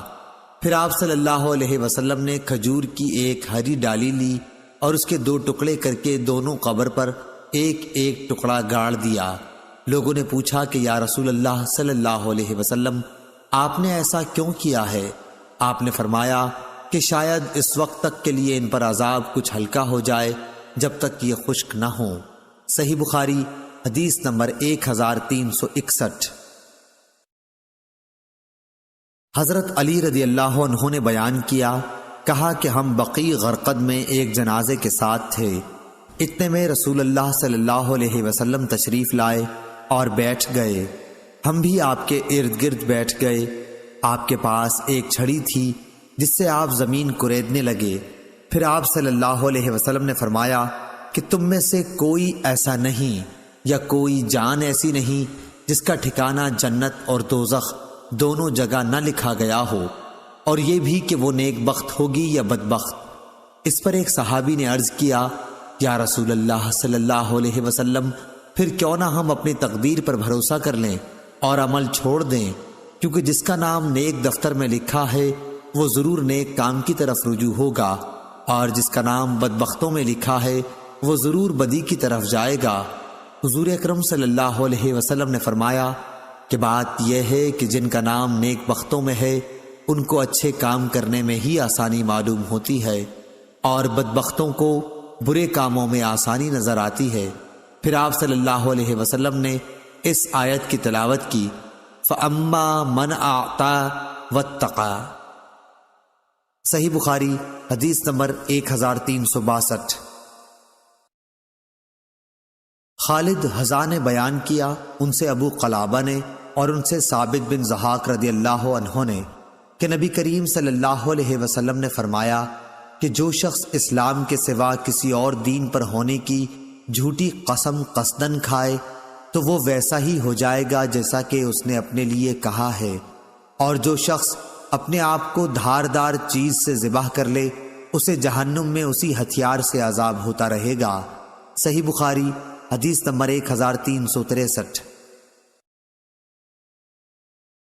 امام حسن بصری نے کہا کہ ہم سے جندب بن عبداللہ بجلی رضی اللہ عنہ نے اسی بصرے کی مسجد میں حدیث بیان کی تھی۔ نہ ہم اس حدیث کو بھولے اور نہ یہ ڈر ہے کہ جندب رضی اللہ عنہ نے رسول اللہ صلی اللہ علیہ وسلم پر جھوٹ باندھا ہوگا۔ آپ نے فرمایا کہ ایک شخص کو زخم لگا، اس نے زخم کی تکلیف کی وجہ سے خود کو مار ڈالا۔ اس پر اللہ تعالیٰ نے فرمایا کہ میرے بندے نے جان نکالنے میں مجھ پر جلدی کی، اس کی سزا میں جنت حرام کرتا ہوں۔ صحیح بخاری حدیث نمبر 1364۔ ابو زناد نے خبر دی، ان سے اعرج نے، ان سے ابو ہریرہ رضی اللہ عنہ نے بیان کیا کہ رسول اللہ صلی اللہ علیہ وسلم نے فرمایا کہ جو شخص خود اپنا گلا گھونٹ کر جان دے ڈالتا ہے وہ جہنم میں اپنا گلا گھونٹتا رہے گا، اور جو برچھے یا تیر سے اپنے تئیں مارے وہ دوزخ میں بھی اس طرح اپنے تئیں مارتا رہے گا۔ صحیح بخاری حدیث نمبر 1365۔ لیث بن سعد نے بیان کیا، ان سے عقیل نے، ان سے ابن شہاب نے، ان سے عبید اللہ بن عبداللہ نے، ان سے ابن عباس نے اور ان سے عمر بن خطاب رضی اللہ عنہ نے فرمایا کہ جب عبداللہ بن ابی ابن سلول مرا تو رسول اللہ صلی اللہ علیہ وسلم سے اس پر نماز جنازہ کے لیے کہا گیا۔ نبی کریم صلی اللہ علیہ وسلم جب اس ارادے سے کھڑے ہوئے تو میں نے آپ کی طرف بڑھ کر عرض کیا، یا رسول اللہ صلی اللہ علیہ وسلم، آپ ابن ابی کی نماز جنازہ پڑھاتے ہیں، حالانکہ اس نے فلاں دن فلاں بات کہی تھی، اور فلاں دن فلاں بات میں اس کی کفر کی باتیں گننے لگا، اور فلاں دن فلاں بات میں اس کی کفر کی باتیں گننے لگا۔ لیکن جب رسول اللہ صلی اللہ علیہ وسلم یہ سن کر مسکرا دیے اور فرمایا، عمر اس وقت پیچھے ہٹ جاؤ، لیکن میں بار بار اپنی بات دہراتا رہا تو آپ نے مجھے فرمایا کہ مجھے اللہ کی طرف سے اختیار دے دیا گیا ہے، میں نے نماز پڑھانی پسند کی، اگر مجھے معلوم ہو جائے کہ 70 مرتبہ سے زیادہ مرتبہ اس کے لیے مغفرت مانگنے پر اسے مغفرت مل جائے گی تو اس کے لیے اتنی ہی زیادہ مغفرت مانگوں گا۔ حضرت عمر رضی اللہ عنہ نے بیان کیا کہ حضرت صلی اللہ علیہ وسلم نے اس کی نماز جنازہ پڑھائی، اور واپس ہونے کے تھوڑی دیر بعد آپ پر سورہ برات کی 2 آیتیں نازل ہوئیں۔ کسی بھی منافق کی موت پر اس کی نماز جنازہ آپ ہرگز نہ پڑھائیے، آیت وہم فاسقون تک، اور اس کی قبر پر بھی مت کھڑا ہو۔ ان لوگوں نے اللہ اور اس کے رسول کی باتوں کو نہیں مانا اور مرے بھی تو نافرمان رہ کر۔ حضرت عمر رضی اللہ عنہ نے بیان کیا کہ مجھے رسول اللہ صلی اللہ علیہ وسلم کے حضور اپنی اس دن کی دلیری پر تعجب ہوتا ہے، حالانکہ اللہ اور اس کے رسول ہر مصلحت کو زیادہ جانتے ہیں۔ صحیح بخاری حدیث نمبر 1366۔ عبدالعزیز بن صہیب نے بیان کیا، کہا کہ میں نے انس بن مالک رضی اللہ عنہ سے سنا، آپ نے فرمایا کہ صحابہ کا گزر ایک جنازے پر ہوا، لوگ اس کی تعریف کرنے لگے کہ کیا اچھا آدمی تھا، تو رسول اللہ صلی اللہ علیہ وسلم نے یہ سن کر فرمایا کہ واجب ہو گئی۔ پھر دوسرے جنازے کا گزر ہوا تو لوگ اس کی برائی کرنے لگے، حضور صلی اللہ علیہ وسلم نے پھر فرمایا کہ واجب ہو گئی۔ اس پر حضرت عمر بن خطاب رضی اللہ عنہ نے پوچھا کہ کیا چیز واجب ہو گئی؟ حضرت صلی اللہ علیہ وسلم نے فرمایا کہ جس میت کی تم لوگوں نے تعریف کی ہے اس کے لیے تو جنت واجب ہو گئی، اور جس کی تم نے برائی کی ہے اس کے لیے دوزخ واجب ہو گئی، تم لوگ زمین میں اللہ تعالیٰ کے گواہ ہو۔ صحیح بخاری حدیث نمبر 1367۔ عفان بن مسلم صفار نے بیان کیا، کہا کہ ہم سے داؤد بن ابی الفرات نے، ان سے عبداللہ بن بریدہ نے، ان سے ابو الاسود علی نے کہ میں مدینہ حاضر ہوا، ان دنوں وہاں ایک بیماری پھیل رہی تھی، میں حضرت عمر بن خطاب رضی اللہ عنہ کی خدمت میں تھا کہ ایک جنازہ سامنے سے گزرا، لوگ اس میت کی تعریف کرنے لگے تو حضرت عمر رضی اللہ عنہ نے فرمایا کہ واجب ہو گئی۔ پھر ایک اور جنازہ گزرا، لوگ اس کی بھی تعریف کرنے لگے، اس مرتبہ بھی آپ نے ایسا ہی فرمایا کہ واجب ہو گئی۔ پھر تیسرا جنازہ نکلا، لوگ اس کی برائی کرنے لگے، اور اس مرتبہ بھی آپ نے یہی فرمایا کہ واجب ہو گئی۔ ابو الاسود علی نے بیان کیا کہ میں نے پوچھا کہ امیر المومنین کیا چیز واجب ہو گئی؟ آپ نے فرمایا کہ میں نے اس وقت وہی کہا جو رسول اللہ صلی اللہ علیہ وسلم نے فرمایا کہ جس مسلمان کی اچھائی پر 4 شخص گواہی دے دیں اللہ اسے جنت میں داخل کرے گا۔ ہم نے کہا اور اگر 3 گواہی دیں؟ آپ نے فرمایا کہ 3 پر بھی۔ پھر ہم نے پوچھا اور اگر 2 مسلمان گواہی دیں؟ آپ نے فرمایا کہ 2 پر بھی۔ ہم نے یہ نہیں پوچھا کہ اگر 1 مسلمان گواہی دے تو کیا؟ صحیح بخاری حدیث نمبر 1368۔ حفص بن عمر نے بیان کیا، کہا ہم سے شعبہ نے، ان سے علقمہ بن مرثد نے، ان سے سعد بن عبیدہ نے اور ان سے برا بن عازب رضی اللہ عنہ نے کہ نبی کریم صلی اللہ علیہ وسلم نے فرمایا کہ مومن جب اپنی قبر میں بٹھایا جاتا ہے تو اس کے پاس فرشتے آتے ہیں، وہ شہادت دیتا ہے کہ اللہ کے سوا کوئی معبود نہیں اور محمد صلی اللہ علیہ وسلم اللہ کے رسول ہے۔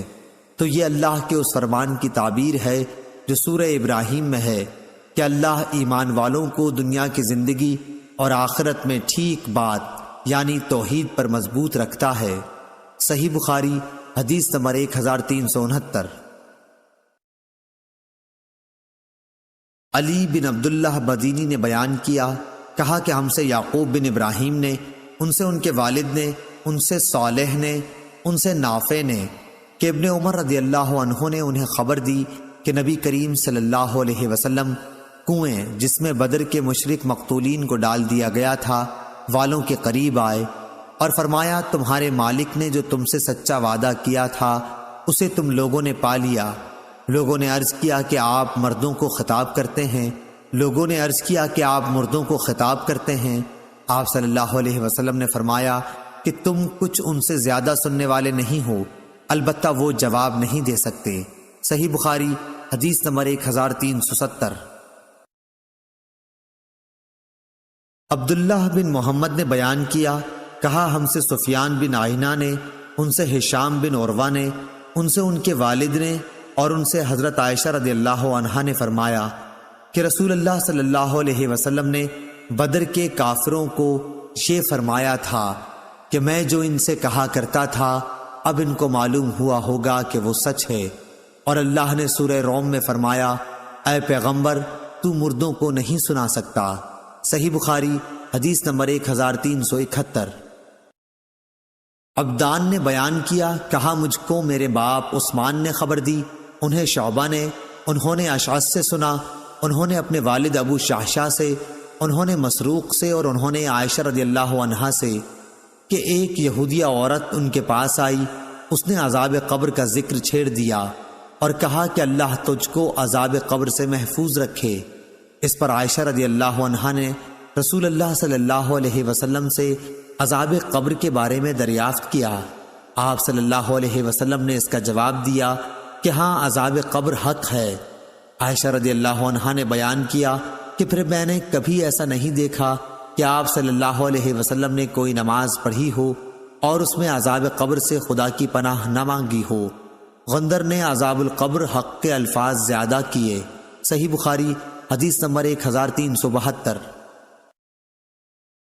عبداللہ بن وہب نے بیان کیا، انہوں نے کہا کہ مجھے یونس نے ابن شہاب سے خبر دی، انہوں نے کہا مجھے عروہ بن زبیر نے خبر دی، انہوں نے اسماء بنت ابی بکر رضی اللہ عنہا سے سنا کہ رسول اللہ صلی اللہ علیہ وسلم خطبے کے لیے کھڑے ہوئے تو آپ صلی اللہ علیہ وسلم نے قبر کے امتحان کا ذکر کیا جہاں انسان جانچا جاتا ہے۔ جب حضور اکرم صلی اللہ علیہ وسلم اس کا ذکر کر رہے تھے تو مسلمانوں کی ہچکیاں بند گئیں۔ صحیح بخاری حدیث نمبر 1373۔ سعید نے بیان کیا، ان سے قتادہ نے اور ان سے انس بن مالک رضی اللہ عنہ نے کہ رسول اللہ صلی اللہ علیہ وسلم نے فرمایا کہ آدمی جب اپنی قبر میں رکھا جاتا ہے اور جنازے میں شریک ہونے والے لوگ اس سے رخصت ہوتے ہیں تو بھی وہ ان کے جوتوں کی آواز سنتا ہوتا ہے کہ دو فرشتے منکر نکیر اس کے پاس آتے ہیں، وہ اسے بٹھا کر پوچھتے ہیں کہ اس شخص یعنی محمد رسول اللہ صلی اللہ علیہ وسلم کے بارے میں تو کیا اعتقاد رکھتا تھا؟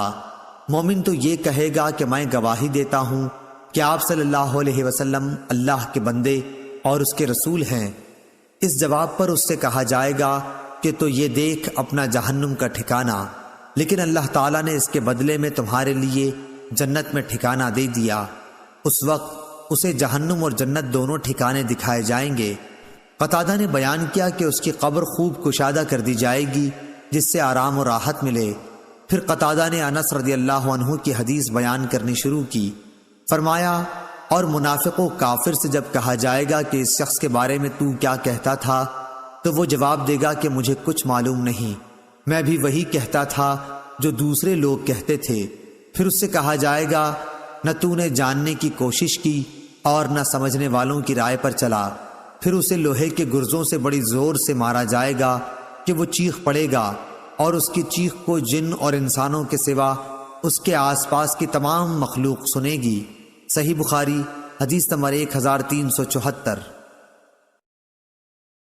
محمد بن مثنیٰ نے بیان کیا، کہا کہ ہم سے یحییٰ بن سعید قطان نے، کہا ہم سے شعبہ نے، کہا کہ مجھ سے عون بن ابی جحیفہ نے بیان کیا، ان سے ان کے والد ابو جحیفہ نے، ان سے برا بن عازب نے، اور ان سے ابو ایوب انصاری رضی اللہ عنہ نے بیان کیا کہ نبی کریم صلی اللہ علیہ وسلم مدینے سے باہر تشریف لے گئے، سورج غروب ہو چکا تھا، اس وقت آپ کو ایک آواز سنائی دی، یہودیوں پر عذاب قبر کی۔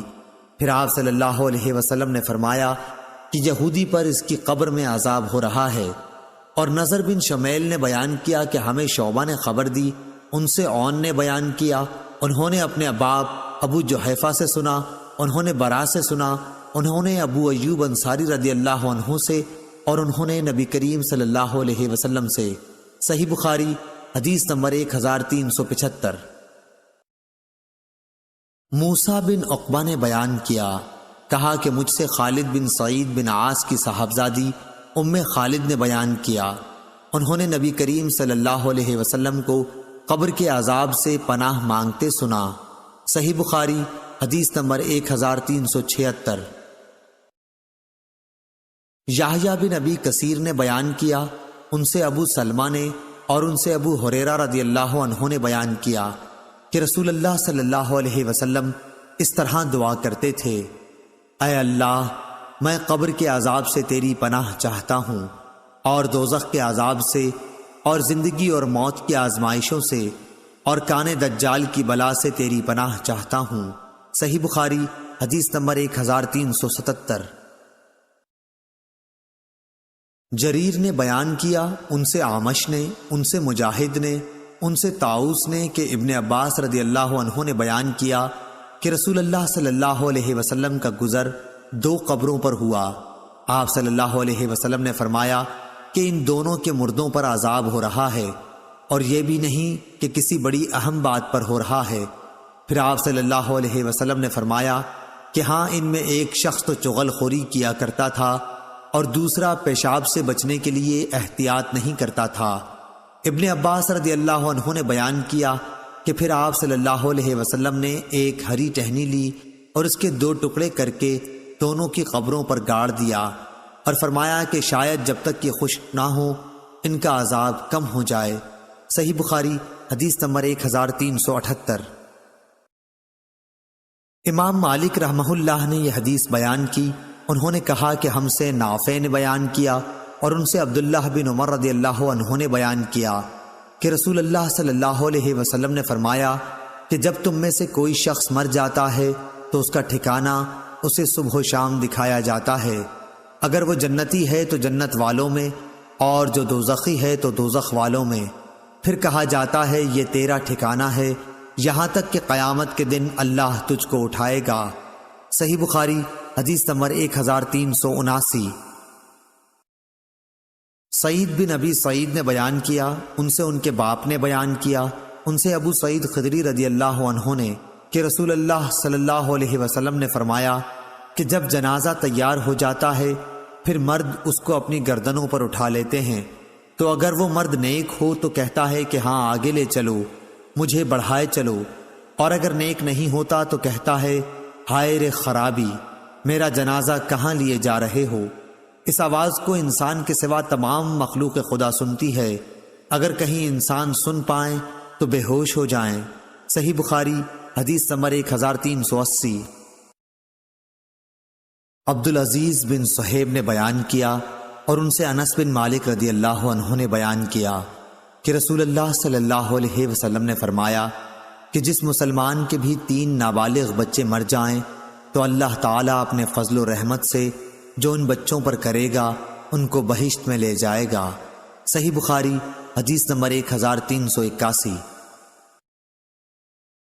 عدی بن ثابت نے بیان کیا، انہوں نے برا بن عازب رضی اللہ عنہ سے سنا، انہوں نے فرمایا کہ جب حضرت ابراہیم حضرت صلی اللہ علیہ وسلم کے صاحبزادے کا انتقال ہوا تو رسول اللہ صلی اللہ علیہ وسلم نے فرمایا کہ بہشت میں ان کے لیے ایک دودھ پلانے والی ہے۔ صحیح بخاری حدیث نمبر 1382۔ عبداللہ بن مبارک نے خبر دی، کہا کہ ہمیں شعبہ نے خبر دی، انہیں ابو بشر جعفر نے، انہیں سعید بن جبیر نے، ان کو ابن عباس رضی اللہ عنہ نے، کہ نبی کریم صلی اللہ علیہ وسلم سے مشرکوں کے نابالغ بچوں کے بارے میں پوچھا گیا۔ آپ صلی اللہ علیہ وسلم نے فرمایا کہ اللہ تعالیٰ نے جب انہیں پیدا کیا تھا اسی وقت وہ خوب جانتا تھا کہ یہ کیا عمل کریں گے۔ صحیح بخاری حدیث نمبر 1383۔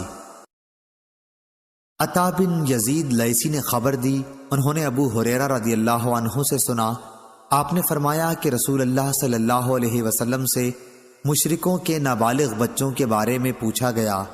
آپ نے فرمایا کہ اللہ خوب جانتا ہے جو بھی وہ عمل کرنے والے ہوئے۔ صحیح بخاری حدیث نمبر 1384۔ آدم بن نبی ایاس نے بیان کیا، ان سے ابن ابی ذئب نے، ان سے زہری نے، ان سے ابو سلمہ بن عبد الرحمن نے، اور ان سے ابو ہریرہ رضی اللہ عنہ نے کہ نبی صلی اللہ علیہ وسلم نے فرمایا، ہر بچے کی پیدائش فطرت پر ہوتی ہے، پھر اس کے ماں باپ اسے یہودی یا نصرانی یا مجوسی بنا دیتے ہیں، بالکل اسی طرح جیسے جانور کے بچے صحیح سالم ہوتے ہیں۔ کیا تم نے پیدائشی طور پر کوئی ان کے جسم کا حصہ کٹا ہوا دیکھا ہے؟ صحیح بخاری حدیث نمبر 1385۔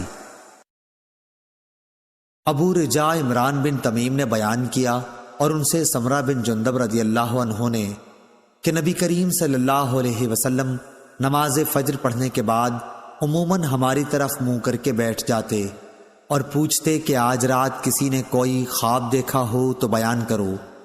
راوی نے کہا کہ اگر کسی نے کوئی خواب دیکھا ہوتا تو اسے وہ بیان کر دیتا، اور آپ اس کی تعبیر اللہ کو جو منظور ہوتی بیان فرماتے۔ ایک دن آپ نے معمول کے مطابق ہم سے دریافت فرمایا، کیا آج رات کسی نے تم میں کوئی خواب دیکھا ہے؟ ہم نے عرض کی کہ کسی نے نہیں دیکھا۔ آپ نے فرمایا، لیکن میں نے آج رات ایک خواب دیکھا ہے کہ دو آدمی میرے پاس آئے، انہوں نے میرے ہاتھ تھام لیے اور مجھے ارض مقدس کی طرف لے گئے، اور وہاں سے عالم بالا کی مجھ کو سیر کرائی۔ وہاں کیا دیکھتا ہوں کہ ایک شخص تو بیٹھا ہوا ہے اور ایک شخص کھڑا ہے، اور اس کے ہاتھ میں، امام بخاری نے کہا کہ ہمارے بعض اصحاب نے غالباً عباس بن فضیل اسقاطی نے موسیٰ بن اسماعیل سے یوں روایت کیا ہے، لوہے کا آنکس تھا جسے وہ بیٹھنے والے کے جبڑے میں ڈال کر اس کے سر کے پیچھے تک چیر دیتا، پھر دوسرے جبڑے کے ساتھ بھی اسی طرح کرتا تھا۔ اس دوران میں اس کا پہلا جبڑا صحیح اور اپنی اصلی حالت پر آ جاتا، اور پھر پہلے کی طرح وہ اسے دوبارہ چیرتا۔ میں نے پوچھا کہ یہ کیا ہو رہا ہے؟ میرے ساتھ کے دونوں آدمیوں نے کہا کہ آگے چلو۔ چنانچہ ہم آگے بڑھے تو ایک ایسے شخص کے پاس آئے جو سر کے بل لیٹا ہوا تھا، اور دوسرا شخص ایک بڑا سا پتھر لیے اس کے سر پر کھڑا تھا۔ اس پتھر سے وہ لیٹے ہوئے شخص کے سر کو کچل دیتا تھا۔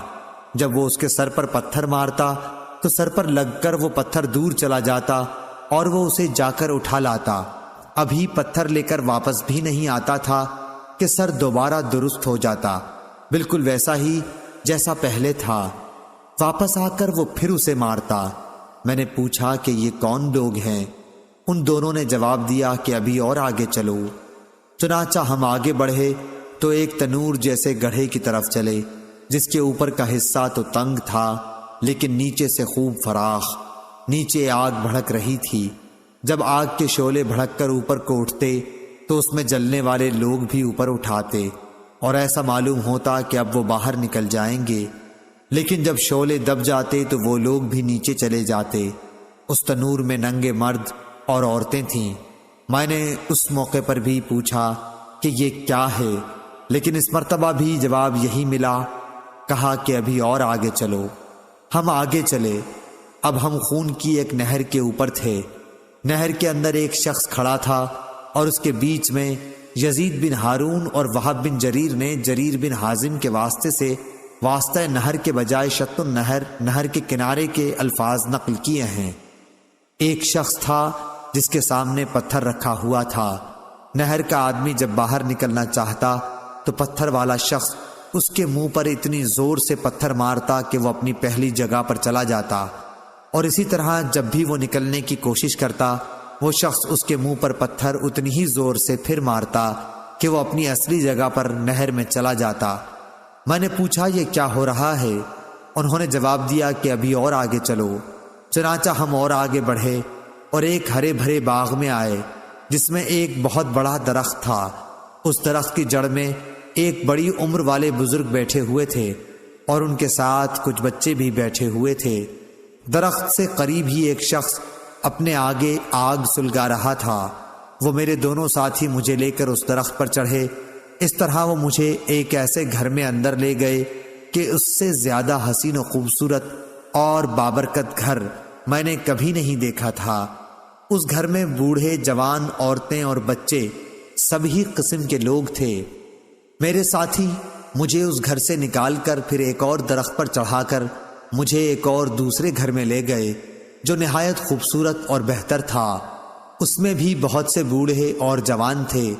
میں نے اپنے ساتھیوں سے کہا تم لوگوں نے مجھے رات بھر خوب سیر کرائی، کیا جو کچھ میں نے دیکھا اس کی تفصیل بھی کچھ بتلاؤ گے؟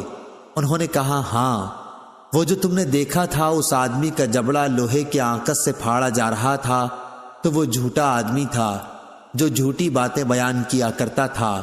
اس سے وہ جھوٹی باتیں دوسرے لوگ سنتے، اس طرح ایک جھوٹی بات دور دور تک پھیل جایا کرتی تھی۔ اسے قیامت تک یہی عذاب ہوتا رہے گا۔ جس شخص کو تم نے دیکھا کہ اس کا سر کچلا جا رہا تھا تو وہ ایک ایسا انسان تھا جسے اللہ تعالیٰ نے قرآن کا علم دیا تھا، لیکن وہ رات کو پڑا سوتا رہتا اور دن میں اس پر عمل نہیں کرتا تھا۔ اسے بھی یہ عذاب قیامت تک ہوتا رہے گا۔ اور جنہیں تم نے تنور میں دیکھا تو وہ زناکار تھے، اور جس کو تم نے نہر میں دیکھا وہ سود خور تھا، اور وہ بزرگ جو درخت کی جڑ میں بیٹھے ہوئے تھے وہ ابراہیم علیہ السلام تھے، اور ان کے ارد گرد والے بچے لوگوں کی نابالغ اولاد تھی، اور جو شخص آگ جلا رہا تھا وہ دوزخ کا داروغہ تھا، اور وہ گھر جس میں تم پہلے داخل ہوئے جنت میں عام مومنوں کا گھر تھا، اور یہ گھر جس میں تم اب کھڑے ہو یہ شہداء کا گھر ہے، اور میں جبرائیل ہوں اور یہ میرے ساتھ میکائیل ہیں۔ اچھا اب اپنا سر اٹھاؤ۔ میں نے جو سر اٹھایا تو کیا دیکھتا ہوں کہ میرے اوپر بادل کی طرح کوئی چیز ہے۔ میرے ساتھیوں نے کہا کہ یہ تمہارا مکان ہے۔ اس پر میں نے کہا کہ پھر مجھے اپنے مکان میں جانے دو۔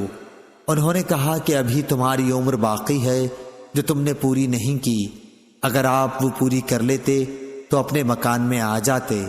صحیح بخاری حدیث نمبر 1386۔ محمد بن جعفر نے بیان کیا، کہا مجھے ہشام بن عروہ نے خبر دی، انہیں ان کے باپ نے اور انہیں حضرت عائشہ رضی اللہ عنہا نے، کہ ایک شخص نے نبی کریم صلی اللہ علیہ وسلم سے پوچھا کہ میری ماں کا اچانک انتقال ہو گیا اور میرا خیال ہے کہ اگر انہیں بات کرنے کا موقع ملتا تو وہ کچھ نہ کچھ خیرات کرتیں، اگر میں ان کی طرف سے کچھ خیرات کر دوں تو کیا انہیں اس کا ثواب ملے گا؟ آپ نے فرمایا ہاں ملے گا۔ صحیح بخاری حدیث نمبر 1388۔ سلیمان بن بلال نے بیان کیا اور ان سے ہشام بن عروہ نے، دوسری سند امام بخاری نے کہا اور مجھ سے محمد بن حرب نے بیان کیا، کہا ہم سے ابو مروان یحییٰ بن ابی زکریا نے بیان کیا، ان سے ہشام بن عروہ نے، ان سے عروہ بن زبیر نے اور ان سے حضرت عائشہ رضی اللہ عنہا نے، کہ رسول اللہ صلی اللہ علیہ وسلم اپنے مرض الوفات میں گویا اجازت لینا چاہتے تھے، دریافت فرماتے آج میری باری کن کے یہاں ہے، کل کن کے یہاں ہوگی؟ عائشہ رضی اللہ عنہا کی باری کے دن کے متعلق خیال فرماتے تھے کہ بہت دن بعد آئے گی۔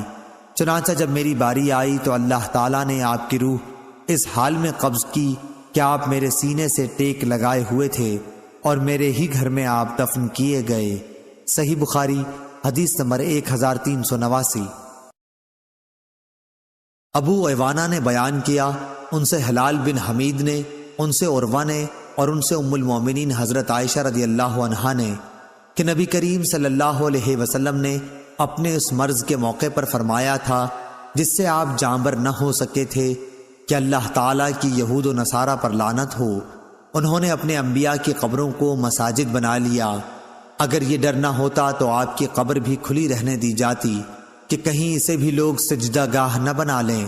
اور ہلال سے روایت ہے کہ عروہ بن زبیر نے میری کنیت ابو ایوانہ یعنی ایوانہ کے والد رکھ دی تھی، ورنہ میرے کوئی اولاد نہ تھی۔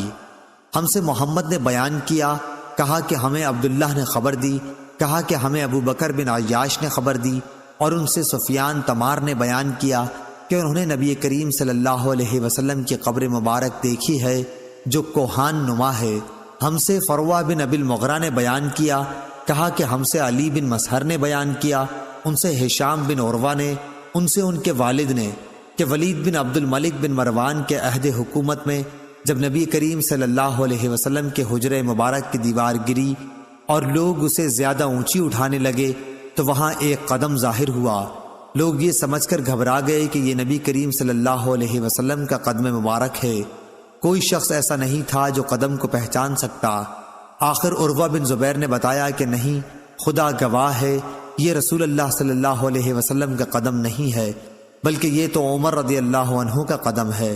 صحیح بخاری حدیث نمبر 1390۔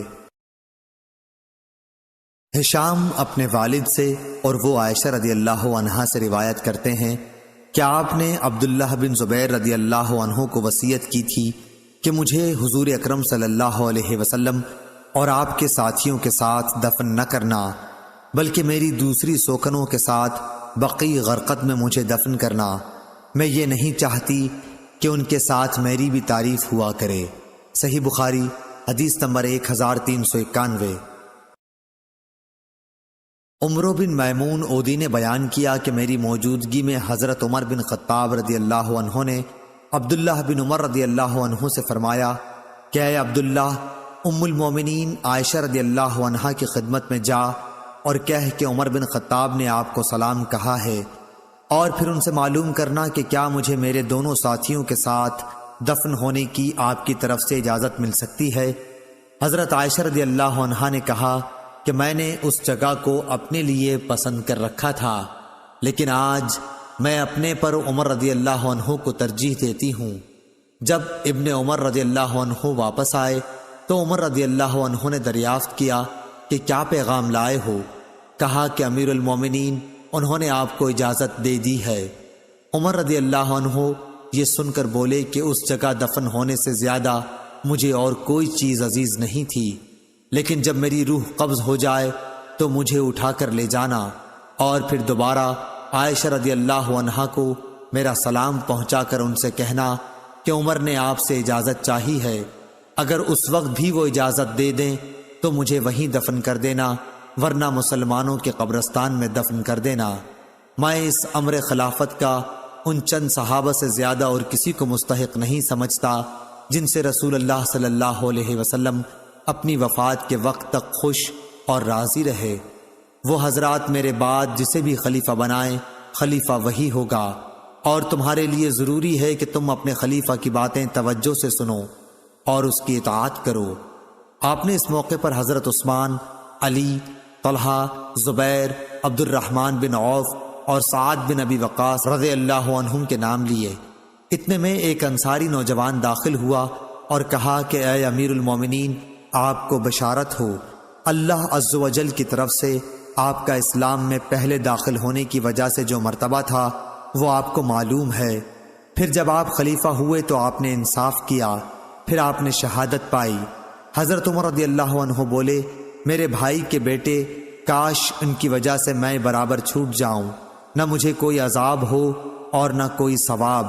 ہاں، میں اپنے بعد آنے والے خلیفہ کو وصیت کرتا ہوں کہ وہ مہاجرین اولین کے ساتھ اچھا برتاؤ رکھے، ان کے حقوق پہچانے اور ان کی عزت کی حفاظت کرے، اور میں اسے انصار کے بارے میں بھی اچھا برتاؤ رکھنے کی وصیت کرتا ہوں۔ یہ وہ لوگ ہیں جنہوں نے ایمان والوں کو اپنے گھروں میں جگہ دی۔ میری وصیت ہے کہ ان اچھے لوگوں کے ساتھ بھلائی کی جائے اور ان میں جو برے ہوں ان سے درگزر کیا جائے، اور میں ہونے والے خلیفہ کو وصیت کرتا ہوں اس ذمہ داری کو پورا کرنے کی جو اللہ اور رسول کی ذمہ داری ہے، یعنی غیر مسلموں کو جو اسلامی حکومت کے تحت زندگی گزارتے ہیں، کہ ان سے کیے گئے وعدوں کو پورا کیا جائے، انہیں بچا کر لڑا جائے اور طاقت سے زیادہ ان پر کوئی بھار نہ ڈالا جائے۔ صحیح بخاری حدیث نمبر 1392۔ مجاہد نے بیان کیا اور ان سے ام المومنین عائشہ رضی اللہ عنہا نے کہ نبی کریم صلی اللہ علیہ وسلم نے فرمایا، مردوں کو برا نہ کہو، کیونکہ انہوں نے جیسا عمل کیا اس کا بدلہ پا لیا۔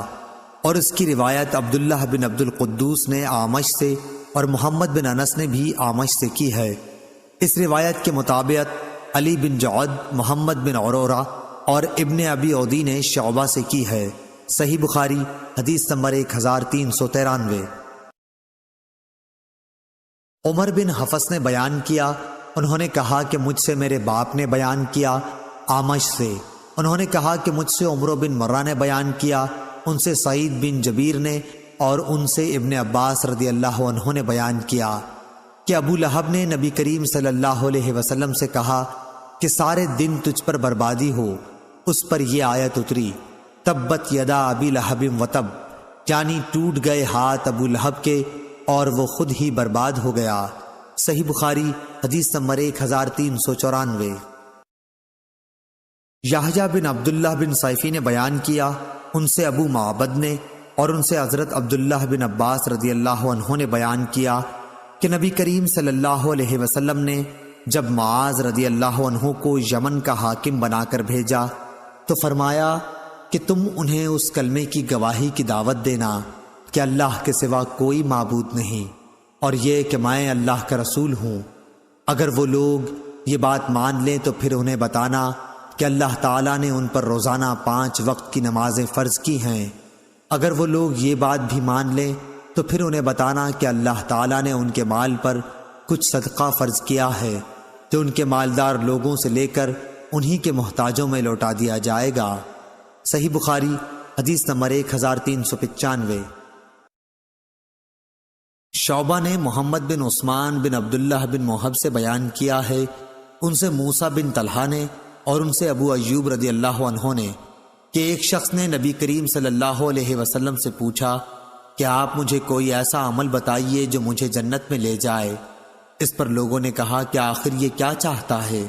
لیکن نبی کریم صلی اللہ علیہ وسلم نے فرمایا کہ یہ تو بہت اہم ضرورت ہے، سنو، اللہ کی عبادت کرو اور اس کا کوئی شریک نہ ٹھہراؤ، نماز قائم کرو، زکوٰۃ دو اور صلہ رحمی کرو۔ صحیح بخاری حدیث نمبر 1396۔ وہیب بن خالد نے بیان کیا، ان سے یحییٰ بن سعید بن حبان نے، ان سے ابو زرع نے اور ان سے ابو ہریرہ رضی اللہ عنہ نے کہ ایک دیہاتی نبی کریم صلی اللہ علیہ وسلم کی خدمت میں آیا اور عرض کی کہ آپ مجھے کوئی ایسا کام بتلائیے جس پر اگر میں ہمیشگی کروں تو جنت میں داخل ہو جاؤں۔ آپ نے فرمایا کہ اللہ کی عبادت کر، اس کا کسی کو شریک نہ ٹھہرا، فرض نماز قائم کر، فرض زکوٰۃ دے اور رمضان کے روزے رکھ۔ دیہاتی نے کہا، اس ذات کی قسم جس کے ہاتھ میں میری جان ہے، ان عملوں پر میں کوئی زیادتی نہیں کروں گا۔ جب وہ پیٹھ موڑ کر جانے لگا تو نبی کریم صلی اللہ علیہ وسلم نے فرمایا کہ اگر کوئی ایسے شخص کو دیکھنا چاہے جو جنت والوں میں سے ہو تو وہ اس شخص کو دیکھ لے۔ صحیح بخاری حدیث نمبر 1397۔ ابو جمرہ نصر بن عمران ضبقی نے بیان کیا کہ میں نے ابن عباس رضی اللہ عنہ سے سنا، آپ نے بتلایا کہ قبیلہ عبد القیس کا وفد نبی کریم صلی اللہ علیہ وسلم کی خدمت میں حاضر ہوا اور عرض کی کہ یا رسول اللہ، ہم ربیہ قبیلے کی ایک شاخ ہیں اور قبیلہ مضر کے کافر ہمارے اور آپ صلی اللہ علیہ وسلم کے درمیان پڑتے ہیں، اس لیے ہم آپ کی خدمت میں صرف حرمت کے مہینوں ہی میں حاضر ہو سکتے ہیں، کیونکہ ان مہینوں میں لڑائیاں بند ہو جاتی ہیں اور راستے پرامن ہو جاتے ہیں۔ آپ ہمیں کچھ ایسی باتیں بتلا دیجئے جس پر ہم خود بھی عمل کریں اور اپنے قبیلے کے لوگوں سے بھی ان پر عمل کرنے کے لیے کہیں جو ہمارے ساتھ نہیں آ سکے ہیں۔ حضرت صلی اللہ علیہ وسلم نے فرمایا کہ میں تمہیں 4 باتوں کا حکم دیتا ہوں اور 4 چیزوں سے روکتا ہوں، اللہ تعالیٰ پر ایمان لانے اور اس کی وحدانیت کی شہادت دینے کا۔ یہ کہتے ہوئے آپ نے اپنی انگلی سے ایک طرف اشارہ کیا، نماز قائم کرنا، پھر زکوٰۃ ادا کرنا اور مال غنیمت سے 5واں حصہ ادا کرنے کا حکم دیتا ہوں، اور میں تمہیں کدو کے تومبی سے اور ہنتم سبز رنگ کا چھوٹا سا مرتبان جیسا گھڑا، نقیر کھجور کی جڑ سے کھودا ہوا ایک برتن، زفت لگا ہوا برتن، زفت بصرہ میں ایک قسم کا تیل ہوتا تھا، کہ استعمال سے منع کرتا ہوں۔ سلیمان اور ابو نعمان نے حماد کے واسطے سے یہی روایت اس طرح بیان کی ہے: الایمان باللہ شہادہ ان لا الہ الا اللہ، یعنی اللہ پر ایمان لانے کا مطلب لا الہ الا اللہ کی گواہی دینا۔ صحیح بخاری حدیث نمبر 1398۔ شعیب بن ابی حمزہ نے خبر دی، ان سے ظاہری نے کہا کہ ہم سے عبید اللہ بن عبداللہ بن عتبہ بن مسعود نے بیان کیا کہ ابو ہریرہ رضی اللہ عنہ نے بیان کیا کہ جب رسول اللہ صلی اللہ علیہ وسلم فوت ہو گئے اور ابو بکر رضی اللہ عنہ خلیفہ ہوئے تو عرب کے کچھ قبائل کافر ہو گئے اور کچھ نے زکوٰۃ سے انکار کر دیا، اور حضرت ابو بکر نے ان سے لڑنا چاہا تو عمر رضی اللہ عنہ نے فرمایا کہ آپ رسول اللہ صلی اللہ علیہ وسلم کے اس فرمان کی موجودگی میں کیوں کر جنگ کر سکتے ہیں؟ مجھے حکم ہے لوگوں سے اس وقت تک جنگ کروں جب تک کہ وہ لا الہ الا اللہ کی شہادت نہ دے دیں، اور جو شخص اس کی شہادت دے دے تو میری طرف سے اس کا مال و جان محفوظ ہو جائے گا، سوائے اسی کے حق کے، یعنی قصاص وغیرہ کی صورتوں کے، اور اس کا حساب اللہ تعالیٰ کے ذمہ ہوگا۔ صحیح بخاری حدیث نمبر 1399۔ اس پر حضرت ابو بکر صدیق رضی اللہ عنہ نے جواب دیا کہ قسم اللہ کی میں ہر اس شخص سے جنگ کروں گا جو زکوٰۃ اور نماز میں تفریق کرے گا، یعنی نماز تو پڑھے مگر زکوٰۃ کے لیے انکار کر دے، کیونکہ زکوٰۃ مال کا حق ہے۔ خدا کی قسم اگر انہوں نے زکوٰۃ میں چند مہینے کی بکری کے بچے کو دینے سے بھی انکار کیا جسے وہ رسول اللہ صلی اللہ علیہ وسلم کو دیتے تھے تو میں ان سے لڑوں گا۔ حضرت عمر رضی اللہ عنہ نے فرمایا کہ بخدا یہ بات اس کا نتیجہ تھی کہ اللہ تعالیٰ نے ابو بکر رضی اللہ عنہ کا سینہ اسلام کے لیے کھول دیا تھا، اور بعد میں بھی اس نتیجے پر پہنچا کہ ابو بکر رضی اللہ عنہ ہی حق پر تھے۔ صحیح بخاری